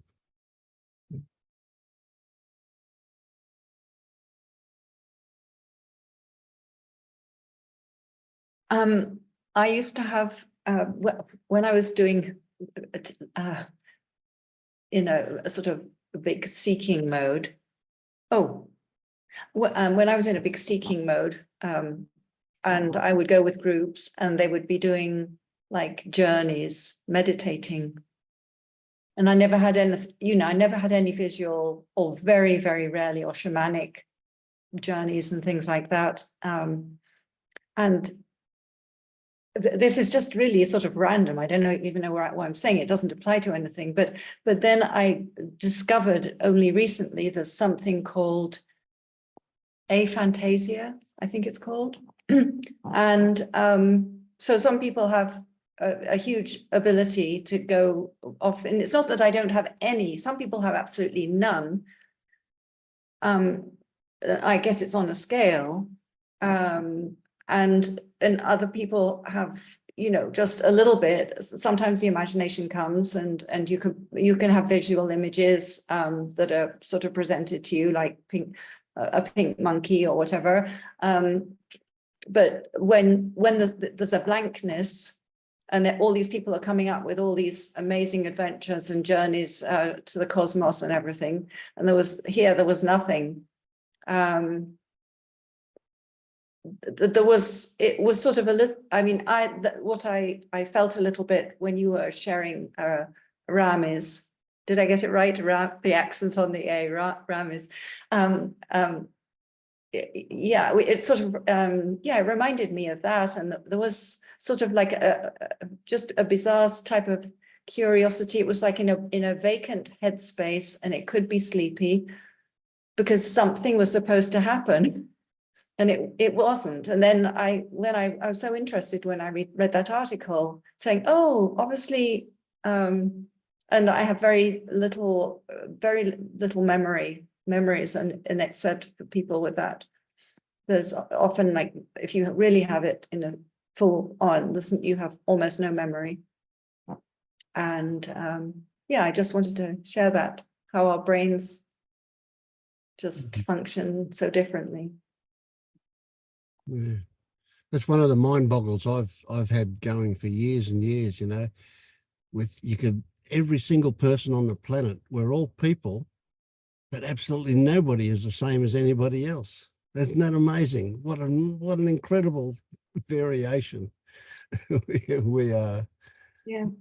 Yeah, and this was only discovered, like, I think 12 years ago by accident, of somebody relating their experience, and you know, and then the doctors started sort of delving and collecting data on it. And especially if one's gone through with the spiritual type of journey beforehand, and when you're comparing and you've got expectations, and then all the people are saying yes and this and this, and you, how sort of frustrating. And it's like, oh, well, I'm hopeless, you know, all that sort of language that starts developing simply because the brain is just functioning the way the brain works. Yeah. Well, we've got this really weird thing where there is something in common with people that are seekers, people that go through the gate, so to speak, but putting it into words, like actually finding out what it is that they have in common, you're much more likely to find the differences they have than you find what's the same. There's probably, you know, nothing really the same, but there's a flavor. There's something that you know, how can we talk about all these people that go through the gate if there's not something that we can recognize? But yet to say what it is gets really tricky, you know. And something as gross as, oh, well, we recognize that there's no actual self there running the show. That story in itself is as unique as every single person, because everybody's got a different idea about, or a different impression, or a different whatever it is about what a self is, and about what the absence of one might be. It's totally unique. Everybody's so different. Yet there's that common flavor, whatever that is. It's so hard to put your finger on. It seems, well, for me, there was a landing of reality out of this whole domain of having lived a life in imagination and concepts and fantasy and this and that, and the direct experiences, like, and being hypnotized by words and disregarding the senses because of all the stuff that one was told as a child, and the beliefs and this and that, and then being able to, and just being like, starting to see how when people are talking, how they're just, even if they're having arguments about consciousness and spiritual things, and seeing where immediately there's no more attachment to somehow what's actually happening, and it's this finally it's sort of like rock bottom type of reality. This is it, and there's a sense of I can navigate. Kelly, you were saying I didn't have an instruction manual either. You know, who does? But you know, you say that I don't know how to do this, and it's like, oh, I can do this from this place. You know, this direct seeing, and all the time coming back to that, coming back. What is actual, and you know, allowing the whole organism to restructure, because in a way, it's the wiring got very muddled and confused with all the complexities of the conceptual world. And so that's my little just offering to you, Vince, of what you were saying. Yeah, I get it. So the Could I just ask conceptual you, world. Vince, what, Sorry, go on. just ask you, obviously I've heard well, not obviously, but I've heard the gateless gate, and how are you using going through the gate? Because in these meetings, which I'm new to, they're using people who go through the gate a lot. Could you just put some context to that? Because me and Kelly are quite new. We know each other, friends, and we're quite new to this. Could you just say a little bit about that? Not new to non-duality, but new to these meetings. Yeah, I get you. Yeah, I understand your question. Yeah. And it's a tricky one to talk about, isn't it? Right. The Buddhist will say, would call it stream entry. So that's another metaphor that kind of makes sense. You know, putting your foot on the path. That's another way of looking at it. So, but at Liberation Unleashed, that's seen as basically breaking the first fetter, which is recognizing that there is no actual inherently independent separate self running the show. And to me, that's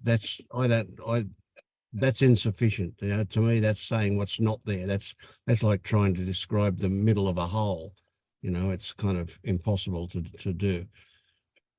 The way I put it is, it's a recognition that what you used to call the self was in fact your responses to stories that you believe about Anne or about Kelly or about Vince, stories that we have about ourselves that we believe, and we respond to those stories with actual experience. Right? So we do experience the story at some level, but a whole lot of that stuff has got hardwired over the years. So we don't even recognize a story anymore. We just have certain responses. So we respond, and that's what the self is. It's the response to the story. That's the way I see it. And going through the gate would be recognizing, not just knowing it in your head, but recognizing it, or grokking it. If you know that word grok, that's a great explanation, right? To grok that it is just a story that I respond to. And a lot of that is just habit. And so once you recognize that at a heart level, you might say, then you're through the gate, because there are a whole lot of ramifications of that. If you recognize that is accurate, then you also recognize that the idea of making a choice is also just an idea, right? And when you recognize these kind of things, it's not just a mental thing. That word grok again. So when you can see how the mind jumps in after something happens and says, I did that, right? It claims ownership of it, And then you can describe that as saying, well, I made a choice, or I made a decision, or I did that, right? And you can see it's just a story, right? And why do you tell yourself that story? Well, if it's a successful thing that you say you did, you can feel good about it. And if it's an unsuccessful thing, you can say, well, you're stupid, aren't you? You know, you can tell yourself that. And you can then, and the idea of that, of course, is to try and get something better out of you next time. So there are a whole lot of ramifications for realizing that there's no actual self running the show, right? So all of a sudden the word responsibility takes on a different meaning. So intent takes on a different meaning. We don't have intentions arise, but they don't mean anything. They're just another thought, right? Logically speaking, if you were to say, I can control what I do, whatever that is, then logically you should be able to control it 100% of the time, right? If you ever can't control it, then you can't say you've got control. Again, it's just an idea. This idea of control is just the mind coming in afterwards and saying, oh yeah, but that I got that intention worked out okay. Therefore, I was in control. It's just a story. And if you can see that happening in yourself, then what happens is that you drop a whole lot of the old ways of being, the old ways where you can berate yourself for not performing well enough.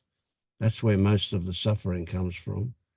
Or the old ideas that you have to live up to something. Or the old ideas that if somebody insults you, that you have to defend yourself. Well, who's defending what about what? It's a joke. It's just an idea. So if somebody insults you, that's just a happening. What does it mean? Who knows? Who knows? Those people are probably somebody who insults lots of people because they've got their own problems. I don't know. But essentially, what does it mean for you? Absolutely nothing. But if you respond to that insult, then you've got identification. Right? Now, that doesn't mean you're not awake.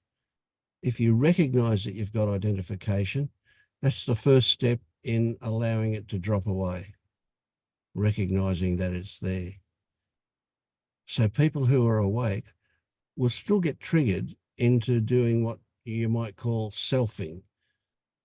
But it's old stuff. It doesn't mean they're actually identifying, because the moment it happens, they'll recognize that, oh yeah, there's an old habit that just popped up. So simply put, or my understanding, or what maybe I've seen in my journey, is that anything conceptual is just an idea of me. Yep. And it can't be real because it's, in a way, although this isn't accurate, but man-made, because it's a conceptual idea. Yeah, exactly. Something if it's about something, it's a concept. Yeah, it's all concept. So it's like a conceptual frame of a hologram called Anne. Yes. But I'm not, but whatever this is not in that. Right. It's just a story playing of concepts and ideas that are then triggering things in me. Yes. Sometimes. Yeah. So the meat suit is a good way of putting it. The meat suit, will have certain preferences, and it's conditioned to respond to certain things in a certain way, and so on. That just happens. It just happens. It doesn't mean anything.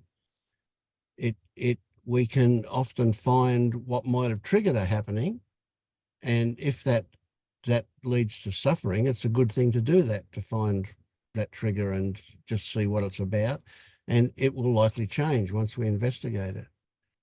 But yes, no, everything happens. It's just a happening. So here's another one, especially for you girls who've been through the non-dual ringer, so to speak, and that is, what you actually are is a mystery. You don't know what you are any more than I know what I am. And I certainly don't know what anybody else is. It's a mystery. What your current experiencing is the only thing that is actual. Apart from your current experiencing, everything is just an idea. So when you say, oh, I see a tree, as you're walking there, you don't actually see a tree. What it actually is you're seeing, we don't know. It's a mystery. Because if a dog's looking at it next to you, or an insect is looking at it, or a frog is looking at it, or a snake, whatever, every single one of those is going to have a totally different image that they actually see. And some things won't even see it, they'll just smell it, or whatever, they'll sense it. So what it actually is a mystery. So we're not talking about the absolute anything.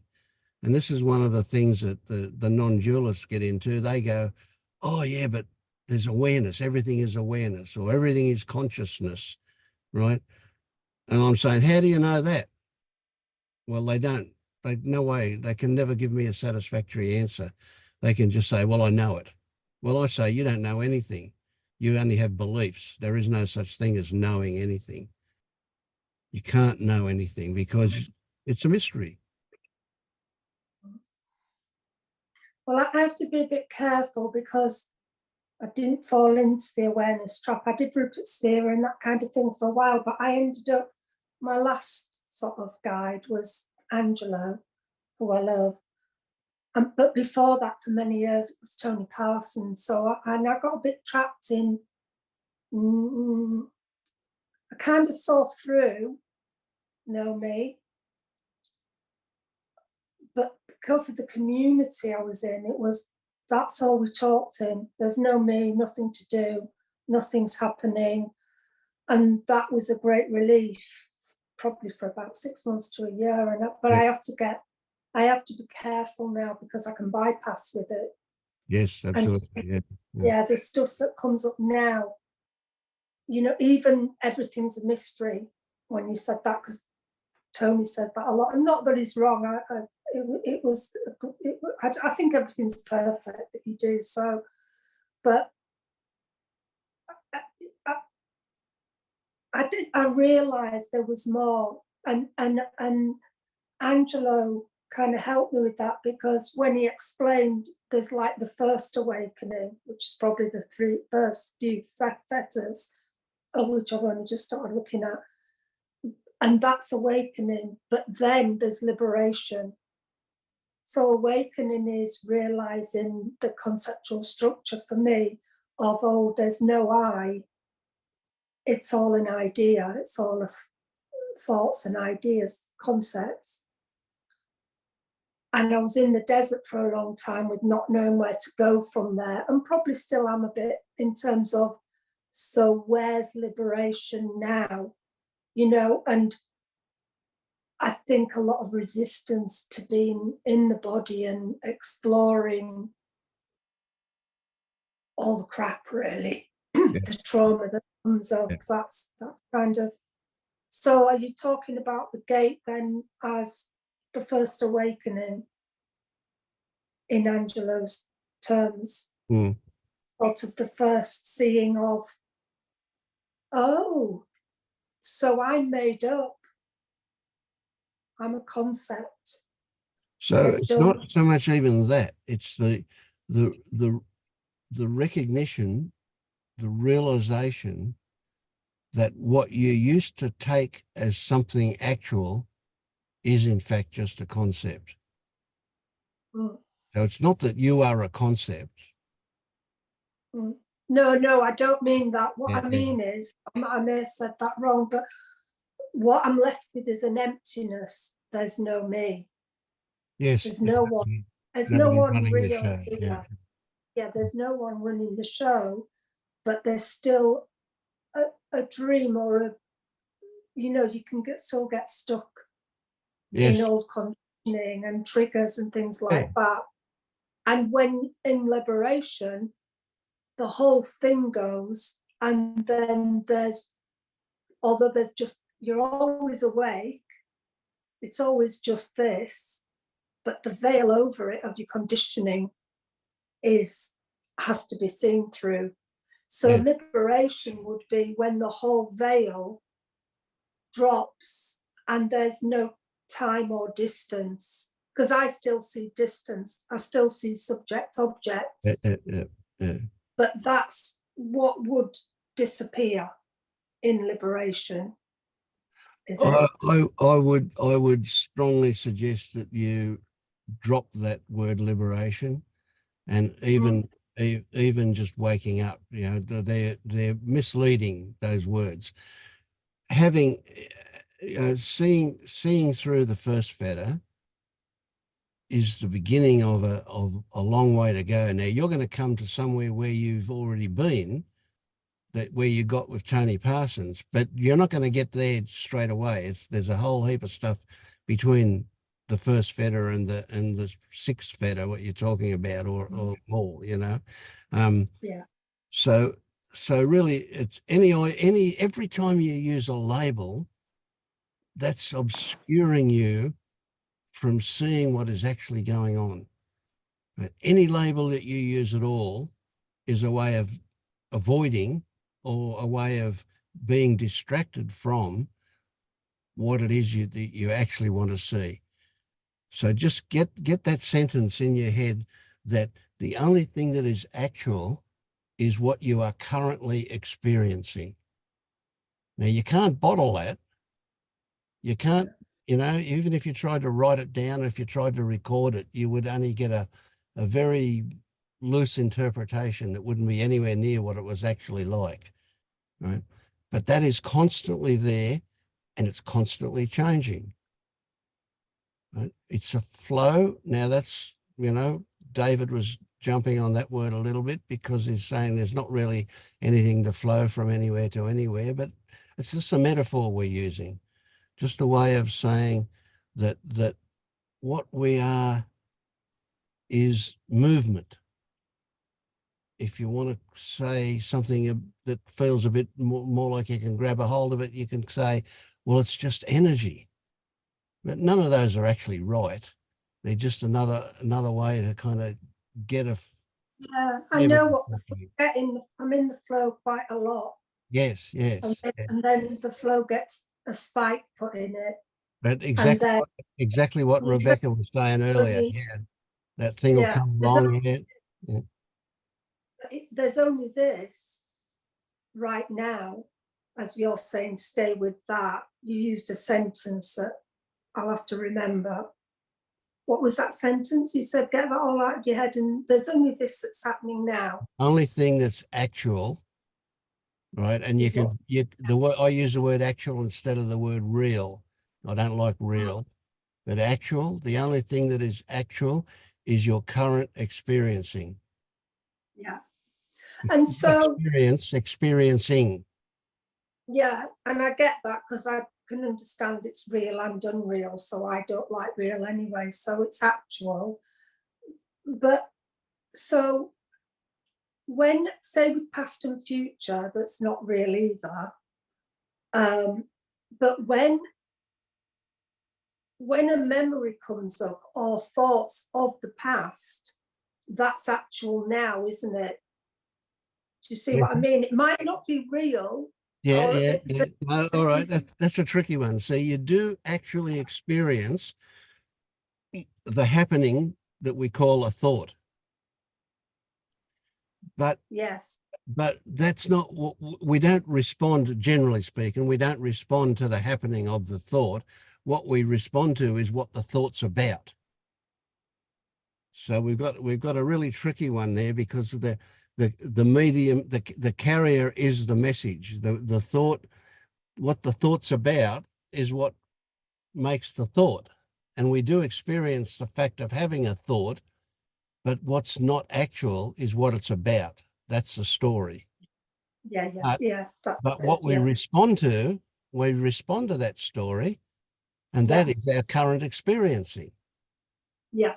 Like when I'm ill, and I suffer quite a lot from that, and have no energy, chronic fatigue. The story is you're going to die. You're going to die a painful, lonely death, and that is completely real to me. Even though I know it's not in that moment, it becomes real, and it's terrifying, and it's there, you know, more so than it ever has been before. So, and I think what I'm doing is, because it's painful, I don't want to go into the sensations and the body. So I'm a bit stuck in the story because I've got nowhere to go. I've got nowhere to go because I've got resistance to going in the body with it. That's what I'm learning from my last episode of flare up. I think that's what I'm dealing with. You've helped me to clarify that just now, actually. Yep. And we can get a bit more skillful about how we do that kind of thing. And a lot of that's just got to do with, how can I put it? What we see is happening. So when I said that because there's no actual self, we start to get a different idea about intention and choices and decisions and so on, then that doesn't mean that those things don't still appear to happen. So everything appears the same. Exactly, yes. And then you can go, well, I want to get rid of this. I don't like this. I want it to go away. Well, that hijacks us. We're off on some journey to try and fix something. And of course, all we do is, generally speaking, make it worse. We solidify it by pushing against it. Whereas the skillful way to end those things is to firstly recognize that it's probably not going to be an instant fix, whatever you do, and that even trying to fix them is resistance. And so that's going to make them stronger. And that the best way we can get rid of them is to not try and get rid of them, but rather to invite them in and to look at them in detail. The closer we get, the more things change. So it's just a case of how do we do it skillfully as well. What's the difference between reactivity before and after seeing through self?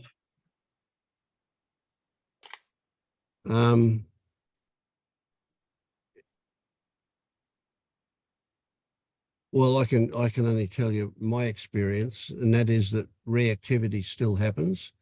But generally speaking, when it happens, it's seen to be happening fairly quickly. And the consequence of that is it's usually let go of fairly quickly as well.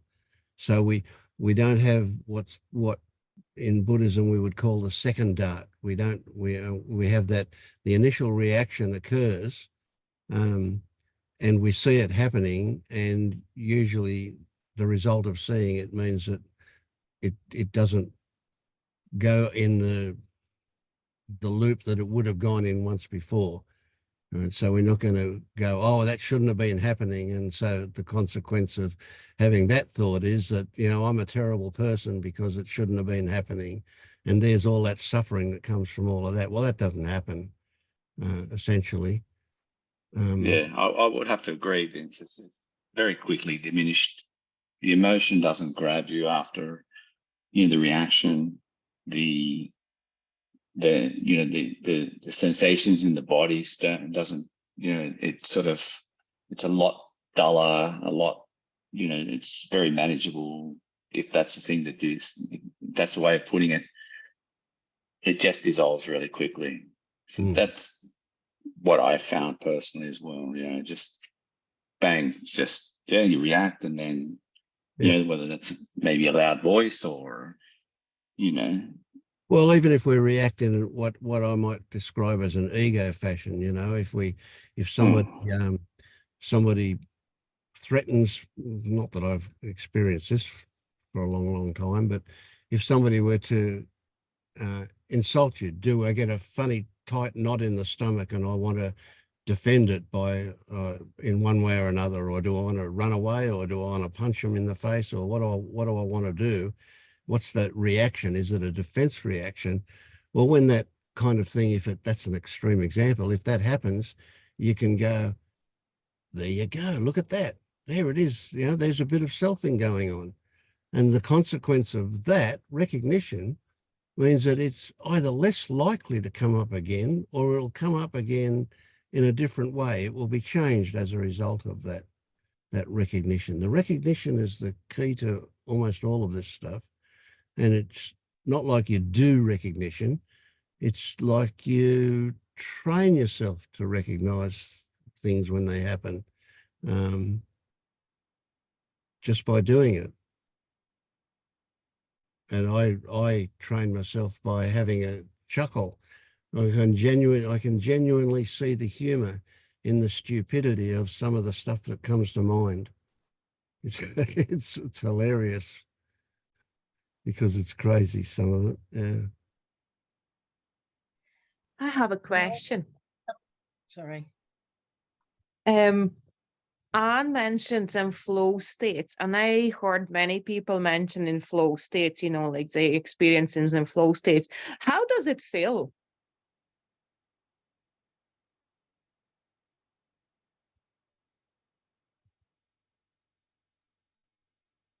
You asking me? Anyone can, you know, like anyone experience in flow states. It just, you know, like I heard many people saying that, but I can't recognize, so I don't know. Either I just can't recognize when they happen, or I haven't had them. Yeah. So what I hear when people say that is not a thing called flow. What I say, if you're in the flow state, if you're in a river and the river's and you're floating along, you're floating in the river, and the river is taking you down river, relative to the water that you're in, there is no movement. You're not swimming against it. You're not swimming across it. You're just allowing it to float you at whatever pace it's going at. Well, we somehow that's a metaphor for the flow state.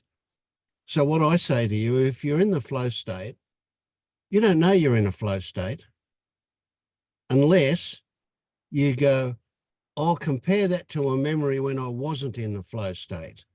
So really being in a flow state is just the absence of not being in a flow state, the absence of whatever interrupts the flow. So any resistance or any kind of efforts, any kind of movement is not being in the flow, but just, you know, that just like pure beingness, presence, allowness, that is a flow state. Yeah. So we would say being okay with whatever turns up. I guess you might call that. Right. So technically you can go into some flows during the day, in and out and in and out, because you just walking on the street and everything is okay. You are in the flow state, right? That's right. Yep. Okay. Because in my head it was something, wow. Okay, yeah. Yeah, well, look, we experience these wonderful things. We experience being awake. Everybody experiences being awake at certain times, but they just don't notice it. They see it as ordinary and it gets dismissed. Because it is very ordinary, you know, like that's what I keep saying to people who are not into awakening. I say it's impossible not to be that. It's just impossible. Because it is all the time, and it's all the time here. You can't step out of it. It's impossible not to be. Yeah. But because that is so ordinary, and that is here all the time, and it's nothing really. It really doesn't mean anything. It's just so easy to not to see it. Yeah. Can I ask, can I go back a couple of conversations? And Yeah. I think I just want you to say something, just to possibly repeat or say in a different way, because it's, for me, it's the thorny old issue of control. And although now these days it's not such a big deal, you know, it's something that seems to be something that's been wrestled with here ever since I first encountered so-called non-duality. Because I get that, you know, we like to think we can control everything, including the sun, the moon, the stars, you know, but, you know, I can kind of get and completely accept we can't control the world. So therefore, if something happens that is nothing to do with me, an earthquake, you know, horrible as the outcome might be, you know, I can see that I can't control that. And even though I've had experiences where I've just been doing things and afterwards I thought, oh, I was just thinking I might do that. So I've seen it. Bear with me a sec. But I still feel very much that I'm in control of what I'm doing, what I'm going to do. You know, I've tried all the, you know, who's moving the hand, all that kind of stuff. I've done it a million times, but it just doesn't seem to land very deep, very deeply. I get it. So when you said, and it definitely went in, and it was an aha moment, and I got it in the moment, but then of course I started thinking about it, that 100, you know, if you can't control yourself 100%, then you can't control yourself at all. Now that was really useful for me, and I wrote it down, so that was really good. But then I've started thinking, well, maybe I can't control everything, but I can control. I've just made myself a cup of coffee. I'm going to go and make some lunch in a minute. I mean, it may not happen because of some outside event, but my intention is to make it happen. And 90% of the time, you know, I carry through what I think are my intentions. The only way I seem to be able to get over it is the conceptual, you know, which they've proved with, you know, psychological experiments, that you've made the decision before you know it. But that's the only thing that seems to cut through my misunderstanding. Yes, yes. So it's not an understanding we can fix. Because it doesn't.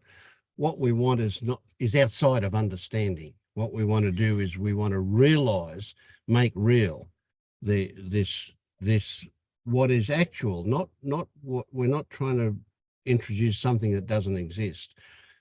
What happens, right? So an intention arises, I'm going to make a cup of tea. I'll bet you sometimes you don't actually get to make the cup of tea. Sometimes that intention will arise, but somebody will knock on the front door or something will get your attention on the way to make a cup of tea, and you'll be doing another job or something like that'll happen as well.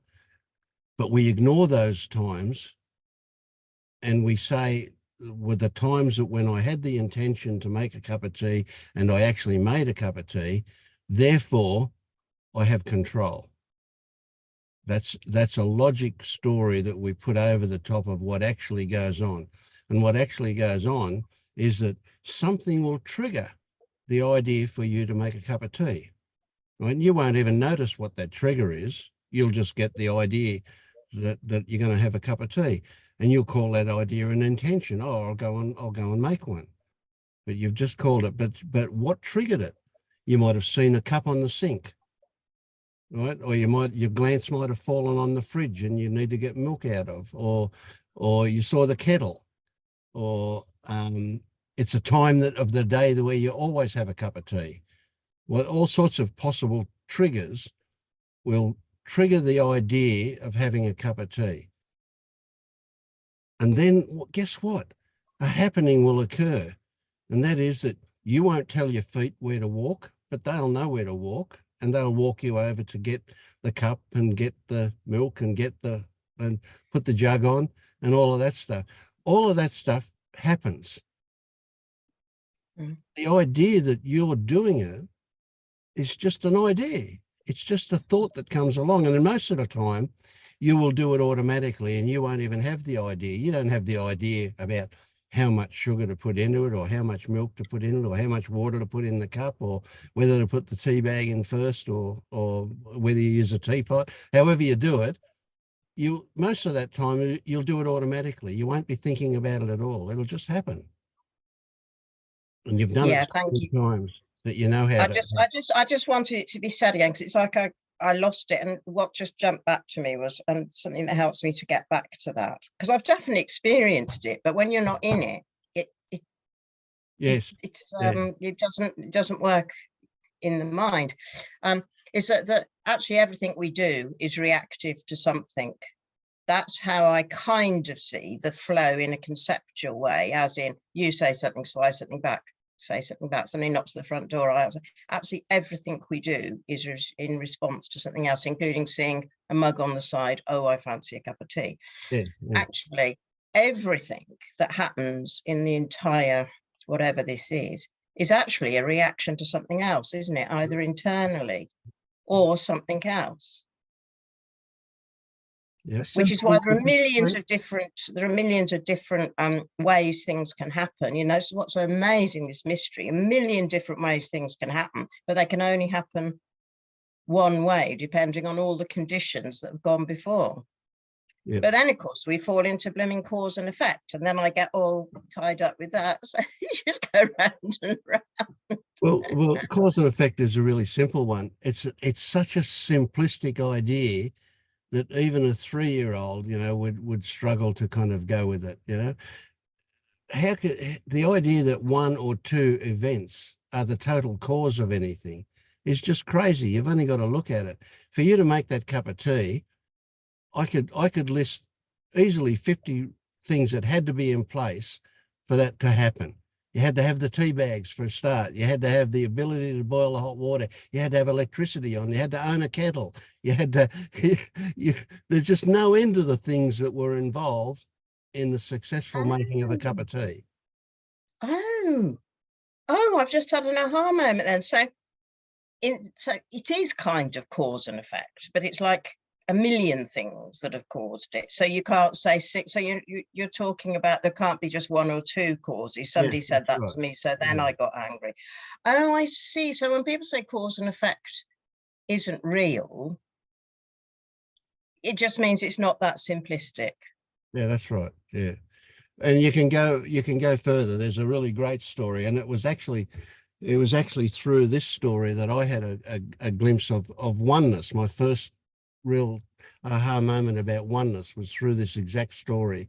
And that was that if you think about it, not only all those things I mentioned are required for you to have that cup of tea, but your very existence that cup of tea was dependent on your very existence, and your very existence was dependent on your parents' existence, and theirs was on their parents. And we can go right back to the beginning of time, and back when they were cave people, they had to be enough food around for them to survive, and enough everything involved. So everything that's ever happened in the entire everything, not just the world, but in everything since the beginning of anything, if there is such a thing as a beginning of everything, all had to be exactly the way it was for you to make that cup of tea. If any one thing was different, that would be a different cup of tea. Really is quite extraordinary, isn't it, when you really look at it like that? We just take it all for granted, you know, but it's you know, when you really go into it, it's stunning, actually. It's a mind boggle. That's right. Yeah. Thank you for that. That's really helpful. I'm sure I'll come back to it again. I think we all have these little kinds of blips that kind of we feel get us stuck. It's not nearly so important as it used to be, because I know that understanding it with the mind isn't where it's at, as it were.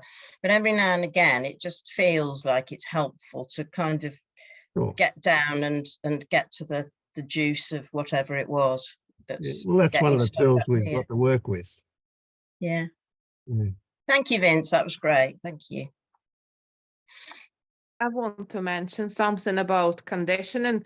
I always go back to this. When my grandma was pregnant with my mom, I was already there. So basically, you know, like that's where my conditioning was already experiencing everything. You can go even further away, as you said, you know, like from beginning of times. But if we take like a generational trauma or generational conditioning, how that affects us. So basically, what your grandma experienced or your granda, both, because that's affects, you know, like it's coming from both sides, all what they have experienced through their lives, and that's coming back to granda, and then your mom and everything. That's all is accumulated here, and plus your own conditioning, what you have piled on top of this. Yeah. Yeah, it's a mind boggle, isn't it? Absolutely amazing. Yeah. It's like my teenage son. We were driving one day and talking something about, and he says, "Mom, but like, what did I actually? Why? He said this. Why they say my birthday is when I was born? Because I was there before I was actually born. Even before I was in your tummy, I was already." And he's a teenager. Yep. Yeah, so he's got something going. Yeah, something's rubbed off. Yeah. Yeah.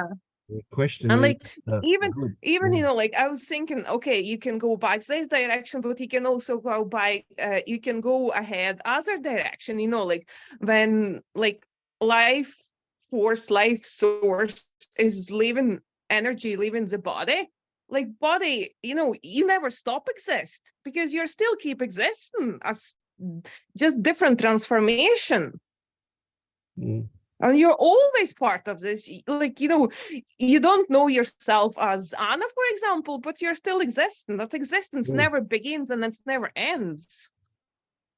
Yep. Yep. What you're made of has been in stars for millions of years. And yeah.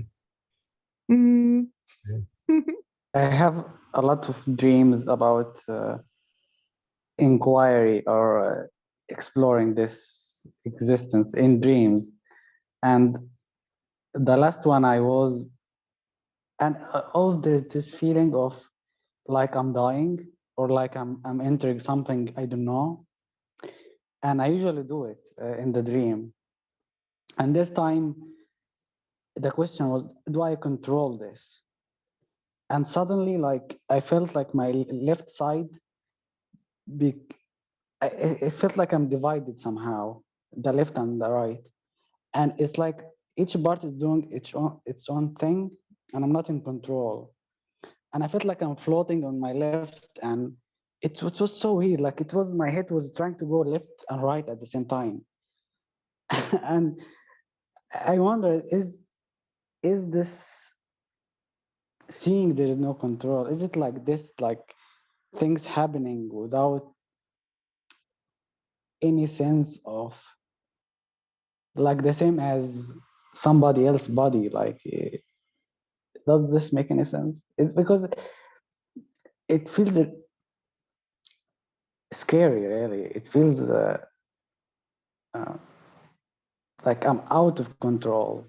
Yeah. It's like I would be there experiencing out of control. Is it like that or it's different?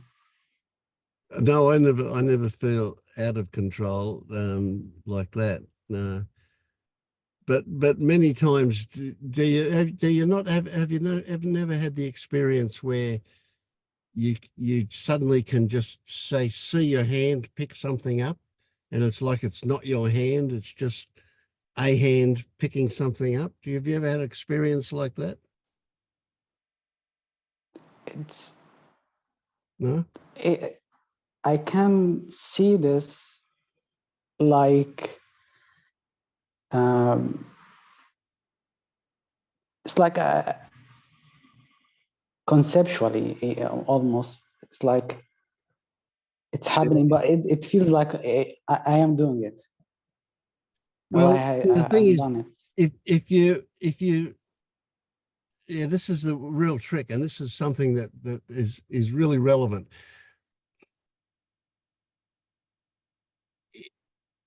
If you watch yourself like I just scratched my head or rub my hair, you know, and I saw that happen. And then the words came out, I saw that happen. I rubbed my hair. But that's not a good description of what I experienced.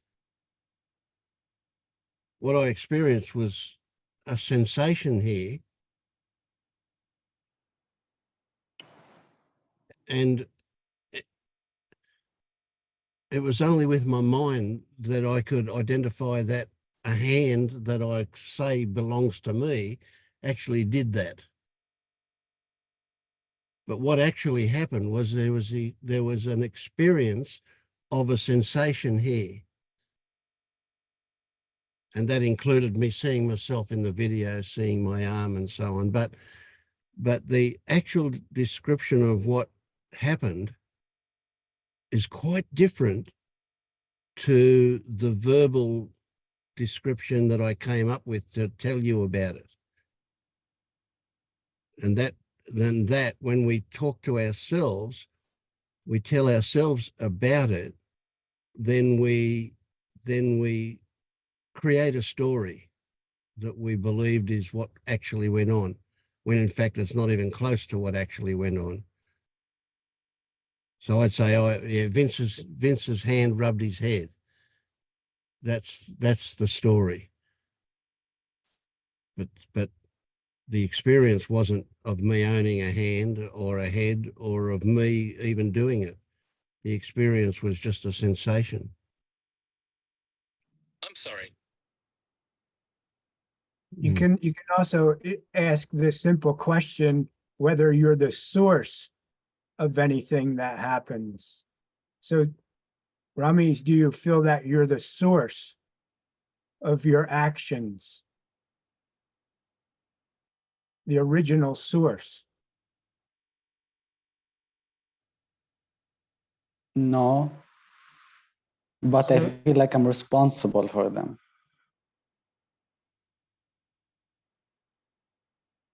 That's a story. Surely that's just a story. How can you can't experience being responsible, can you? I know like it's impossible to control every muscle in my body, like each second, like it's, but somehow it feels like this, my body. And are you the source of that feeling? No. So how can you say that you're in control? I know it doesn't make any sense. It reminds me back to school, because I definitely remember, what would it be, during biology, I suppose, or physics or something. I definitely remember being told, and it really stuck, there are voluntary and involuntary movements. So your heart beating is an involuntary movement. Picking up my phone is a voluntary movement.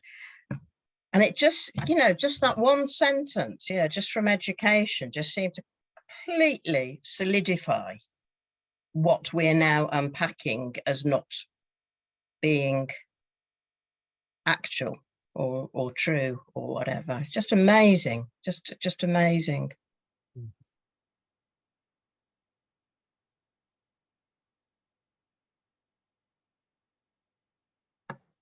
So that conditioning that you just described, now imagine that conditioning and all the other conditioning that happened throughout a lifetime.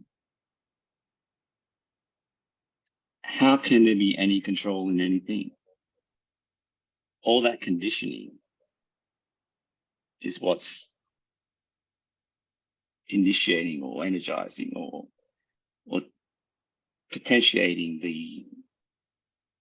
the idea of action, of doing. And then the thought comes and wraps itself around that action. Yeah. And then with that thought, the idea or the story is generated. And then, oh, look, I made that choice, or I controlled that action, or I picked up that glass. Oh, look, I feel like a cup of tea. But it's all the conditioning of a lifetime or many lifetimes, parents, grandparents, that have transferred down and down and down. And then it's ingrained at a cellular level of the body that as we perceive that there is a doer or a controller, and there's actually just thought, the last one to the party, grabbing each movement and action and creating a story around it. And in that story becomes identity, and the identification of this self, or the me or the I. I think, and that's how we create that. Yeah, I mean, at some level, I know I've seen that. I know it at some level, but on the day-to-day level, there's so much cognitive dissonance because it still feels I still behave as if I'm in control. So I have seen through it, and yet it's like you say, the conditioning is so incredibly strong that sometimes I just completely lose the other way of seeing it, of knowing it, really. But so that's what it's not important, you know, that I know. You will forever behave as if you are in control. You can't not. That's just the way things are. You need to do that.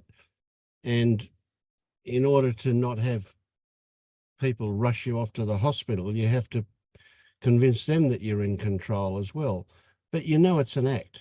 You know what's actually going on. That's the only difference. So you will behave as if there is a self, but you know there's not. You behave as if you are responsible, but you're not actually. You will. All of these things are just part of how what you need to be to get on in life, in your normal daily activity. Yeah, I think the question, you know, what reason I started this is because a feeling of frustration came up when you mentioned control, and there was this immediate, oh God, I thought I got this and I haven't got it. So it's the experience I need to stick with, not keep going into the conceptual side of it. But Absolutely, you can be it's sure just you're so tempting. right? Because I still think if he says it again, perhaps I'll know it better. You know, that's still very much the mind grabbing it. Whereas actually going into the experience of the frustration when I heard you first say it is actually more important, isn't it? Yeah, that's the trigger. Caught out again. Well, that's great, isn't it? It's good that we see this when it happens. Yeah, and so you'll be doing the most mundane things, like making a cup of tea, and you'll be going, oh, watch what's happening. Look at this. Isn't this amazing? It'll happen like that, you know, and that way it'll just, and all of a sudden it won't be in your head anymore. You'll just know.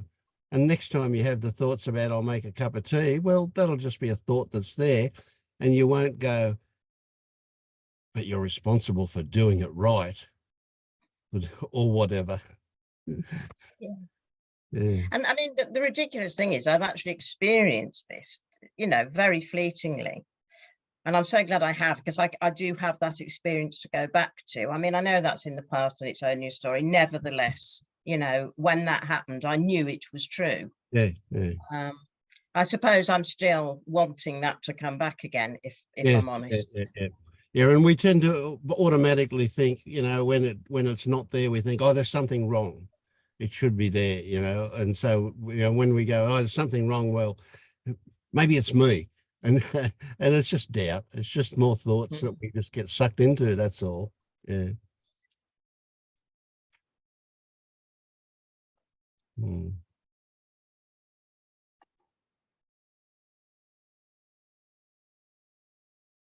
But it is a filter. It's not just a thought, right? A filter? Yeah. It's like experiencing distance or sense of time.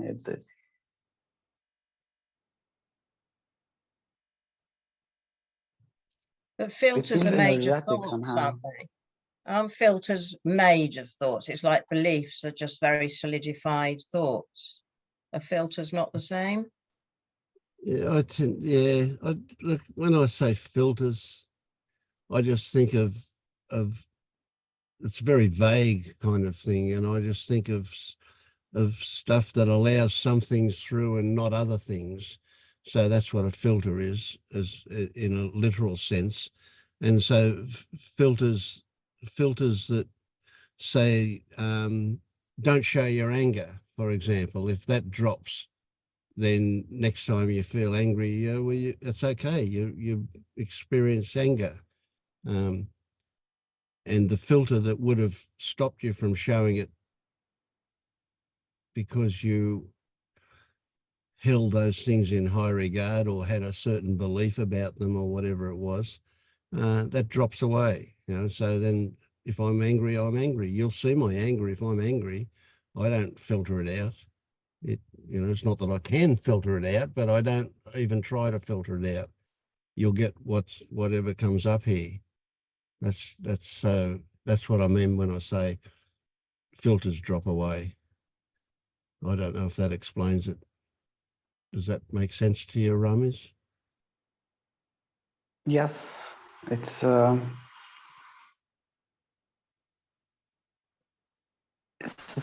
filters sometimes they don't appear as filters. They feel like part of the experience. They become clear when they fall out. Like when I remember beliefs that I had, and I don't even remember them falling away. Mm.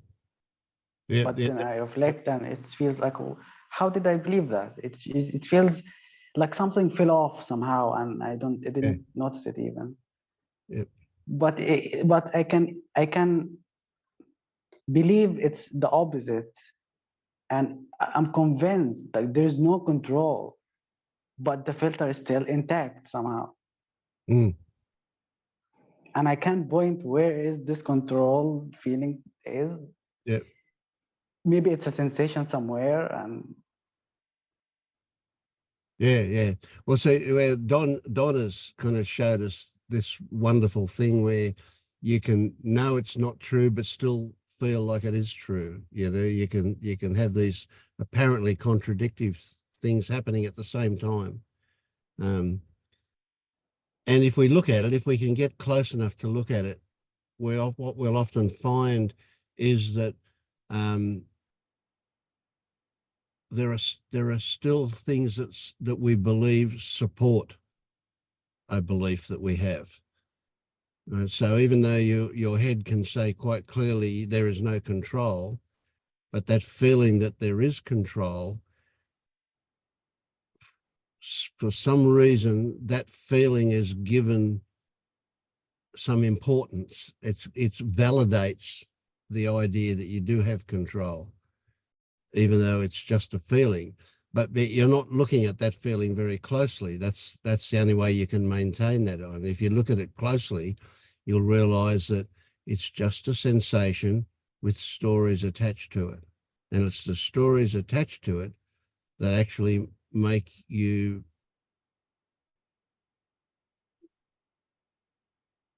say that that brings you to the conclusion that you do have control, or that you feel like you have control.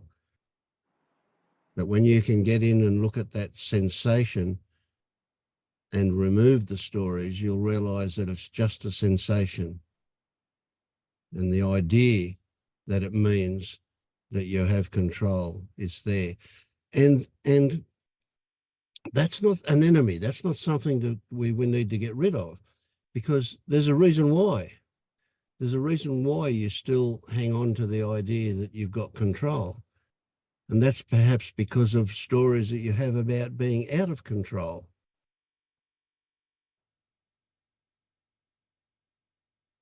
If you didn't have control, you might get angry and hurt somebody.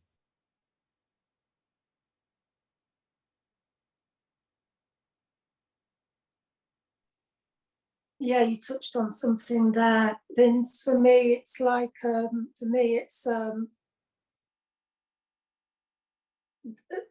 filter is like a protective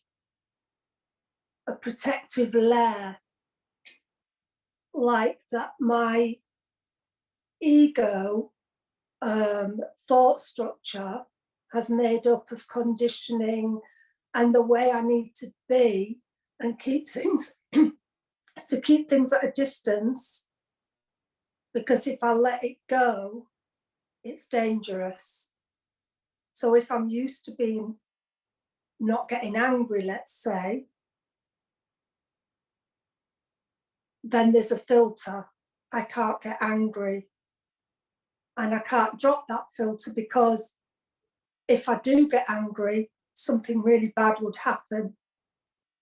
And the ego structure thought layer is keeping a distance between the imaginary self and just this. Yep. This actual no distance. Yeah. You could even go as far as to say that it's protecting you. Right? Not, we know it doesn't really have volition and so on, but the intention of it is like it's going to stop you from getting into that place where you might do some damage. Yeah, yeah. Well, that's why it's built up, in the story as in childhood, because it's protecting me, because don't get angry, because that's not safe, because look what happened when you did get angry.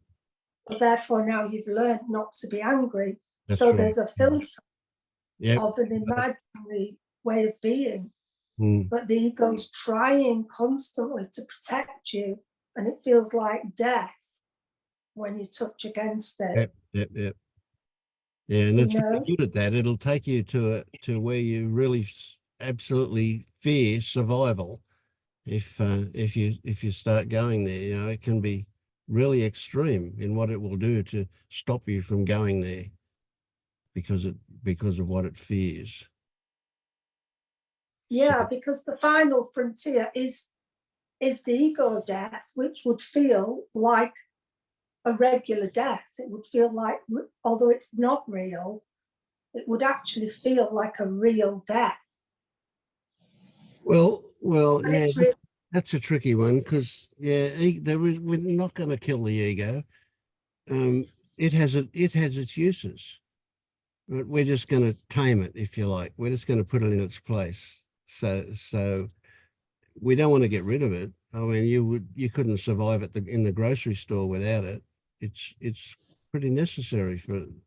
And again, it's that, like what we're saying to Lindy, you'll behave as if. Right? So that's where the ego comes in. It's very good at helping you to behave as if, in order to negotiate buying a dozen eggs or whatever it is that you need to do. Yeah, but I think. But you lose the defensiveness. That's what you're getting at, I think. That. What I imagine is that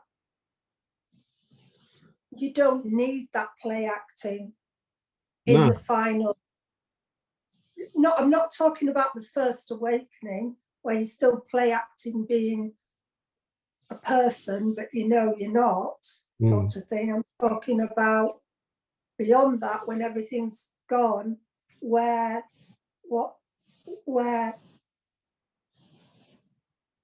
even play acting, even any sense of ego doesn't need to be there, because it's all running itself. Yeah, I get it. Yeah, absolutely.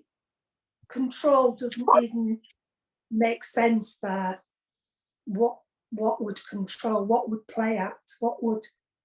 And I can only imagine that. And I seem to have a memory from being a baby, that kind of shows me that somehow.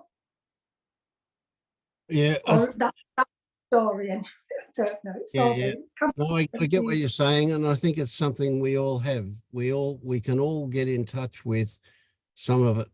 It's harder for some of us, perhaps, but we can all get in touch with that innocent, that naivety, that of that non-judgmental child, just expressing whatever comes to whatever comes up. So let's say that you've worked through all 10 fetters, as an example, just as some fantasy here. This is a story that we've got to the point where we recognize. See, this is a bit of a trick. So in the early days, what we're looking at with I think Rowena said it pretty clearly earlier on. What we're looking at is recognizing what is actual and what is concept. Right. So then we start to get down to what is actual. That's our experiencing. That's the only thing that's actual. So anything that we think about is just a bit of a distraction from that, right? Or maybe it's entertaining, who knows, but it's not an integral part of our experiencing. And then things start to change. Then we start to realize that in fact everything comes from story. Everything is a response to a story. So we have an experience, and as a result of that experience, a story pops up. And then we respond to that story, which gives us our next experience, which gives us our next story, which gives us our next experience. And we do that the whole time we're awake, all day. We're triggered into an experience which produces a story, and then we respond to that story. And sometimes we don't respond to a story, but because we respond to another external stimuli, apparently external stimuli, a physical stimulus of some kind, and we respond to that. But if we're not responding to that, we're responding to story. And that goes on all day, every day. And then we start to realize that, in fact, we create our experience of the world, which we might call the world, by the stories that we respond to.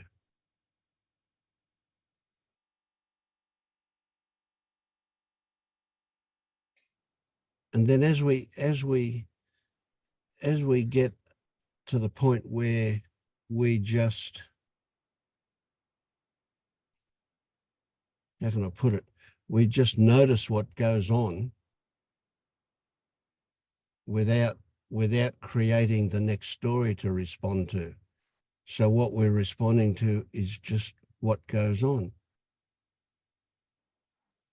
But what goes on is created by our perception, our interpretation from our perspective. That's what goes on. And that's all resting on stories.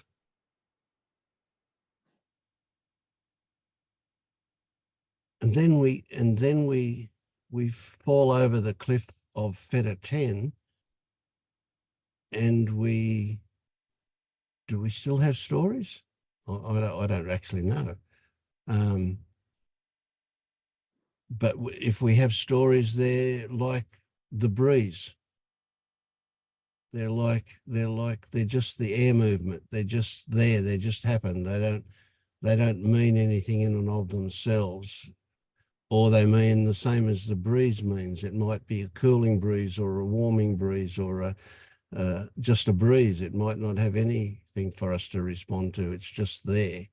Well, stories are like that. They're just there. They don't mean anything. So it's like suddenly we're not. Oh, this gets too tricky.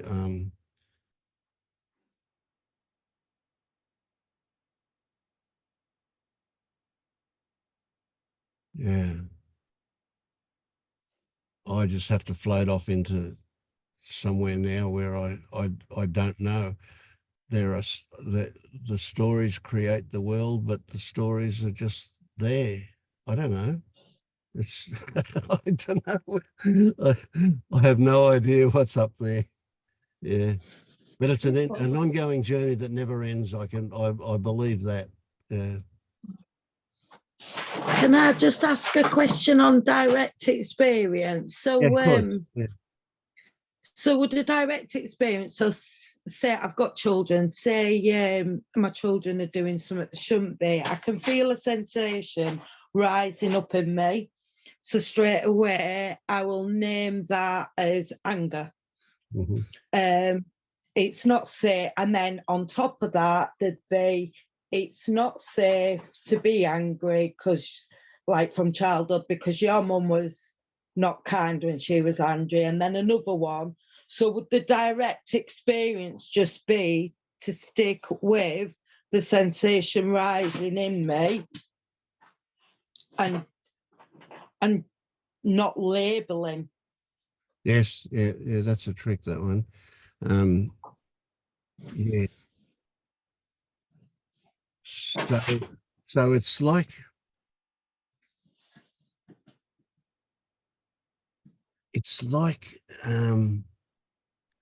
wow, see, it's a bit tricky. So how this is a story. Direct experience is when you have one of your senses stimulated, could be a touch or anything. There is a brief moment, and maybe it's only nanoseconds big, before thought turns up in order to explain it or label it or do what thought does. And that moment before thought turns up, that's what you would call a direct experience. So that is appreciating what comes in through one of your senses or multiple senses. They will merge. What comes in through your senses before you add the story to it, right? So, yeah. So when you see that your kids are doing such and such, and you immediately respond with a, I don't want them to be doing that, right? The closest you can get to direct experience there is to immediately flip into the body and notice what the sensations are. Right? But the stories about if they keep doing that, this will happen and whatever, and all of those things, they come along so fast that it's almost impossible to have just a pure direct experience. You're always going to have to cope with the thought story that turns up until you know that you will get to the point of learning where you don't have to respond to the thought story, but at this stage they'll turn up really quickly and probably be fairly comprehensive stories as well, you know. So you have all these stories about what'll happen if they keep doing what they're doing, and all these stories about what I need to do in order to control them, to stop them from doing that, and so on and so on. Yeah. So one of the things that I always recommend that people do is what we've got to do is we've got to train ourselves away from the normal route that we go down, where we get sucked into a story and we get carried away by that story, and then that other stories build on that, and away we go again, kind of thing. So the way out of that is to start with, and it can be a bit of a slow job in the very beginning, but it'll pick up pretty quickly.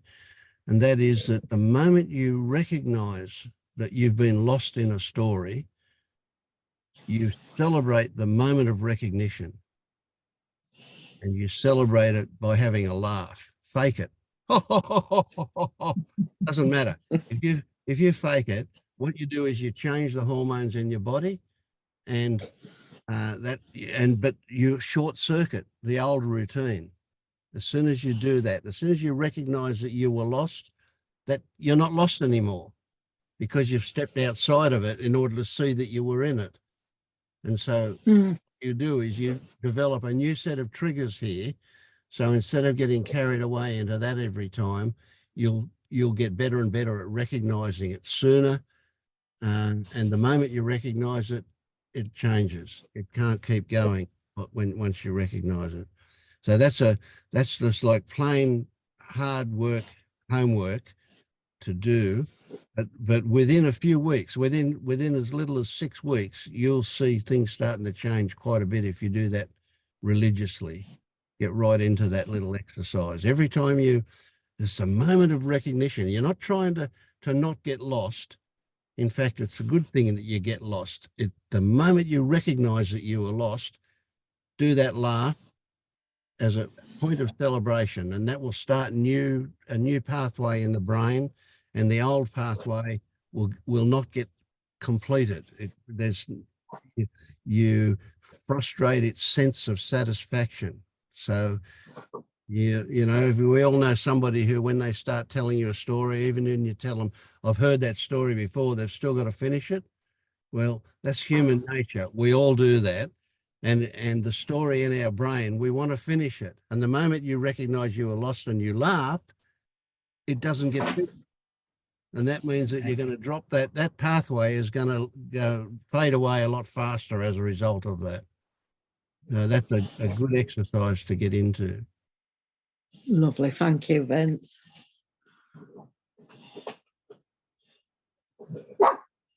We direct experience is, it's interesting. I mean, that's a really big deal at Liberation Unleashed, this direct experiencing. But the whole thing is just about recognizing what's not your current experiencing. And that's everything else. It's all concept. It's all just a thought story about it. So anything that's about is a concept. And the only thing that's not a concept is what you're currently experiencing now. Whatever that is, it doesn't matter. That's the only thing that's not a concept, what you're currently experiencing. It's hard to wrap your mind around that one, isn't it? But it's there, yeah.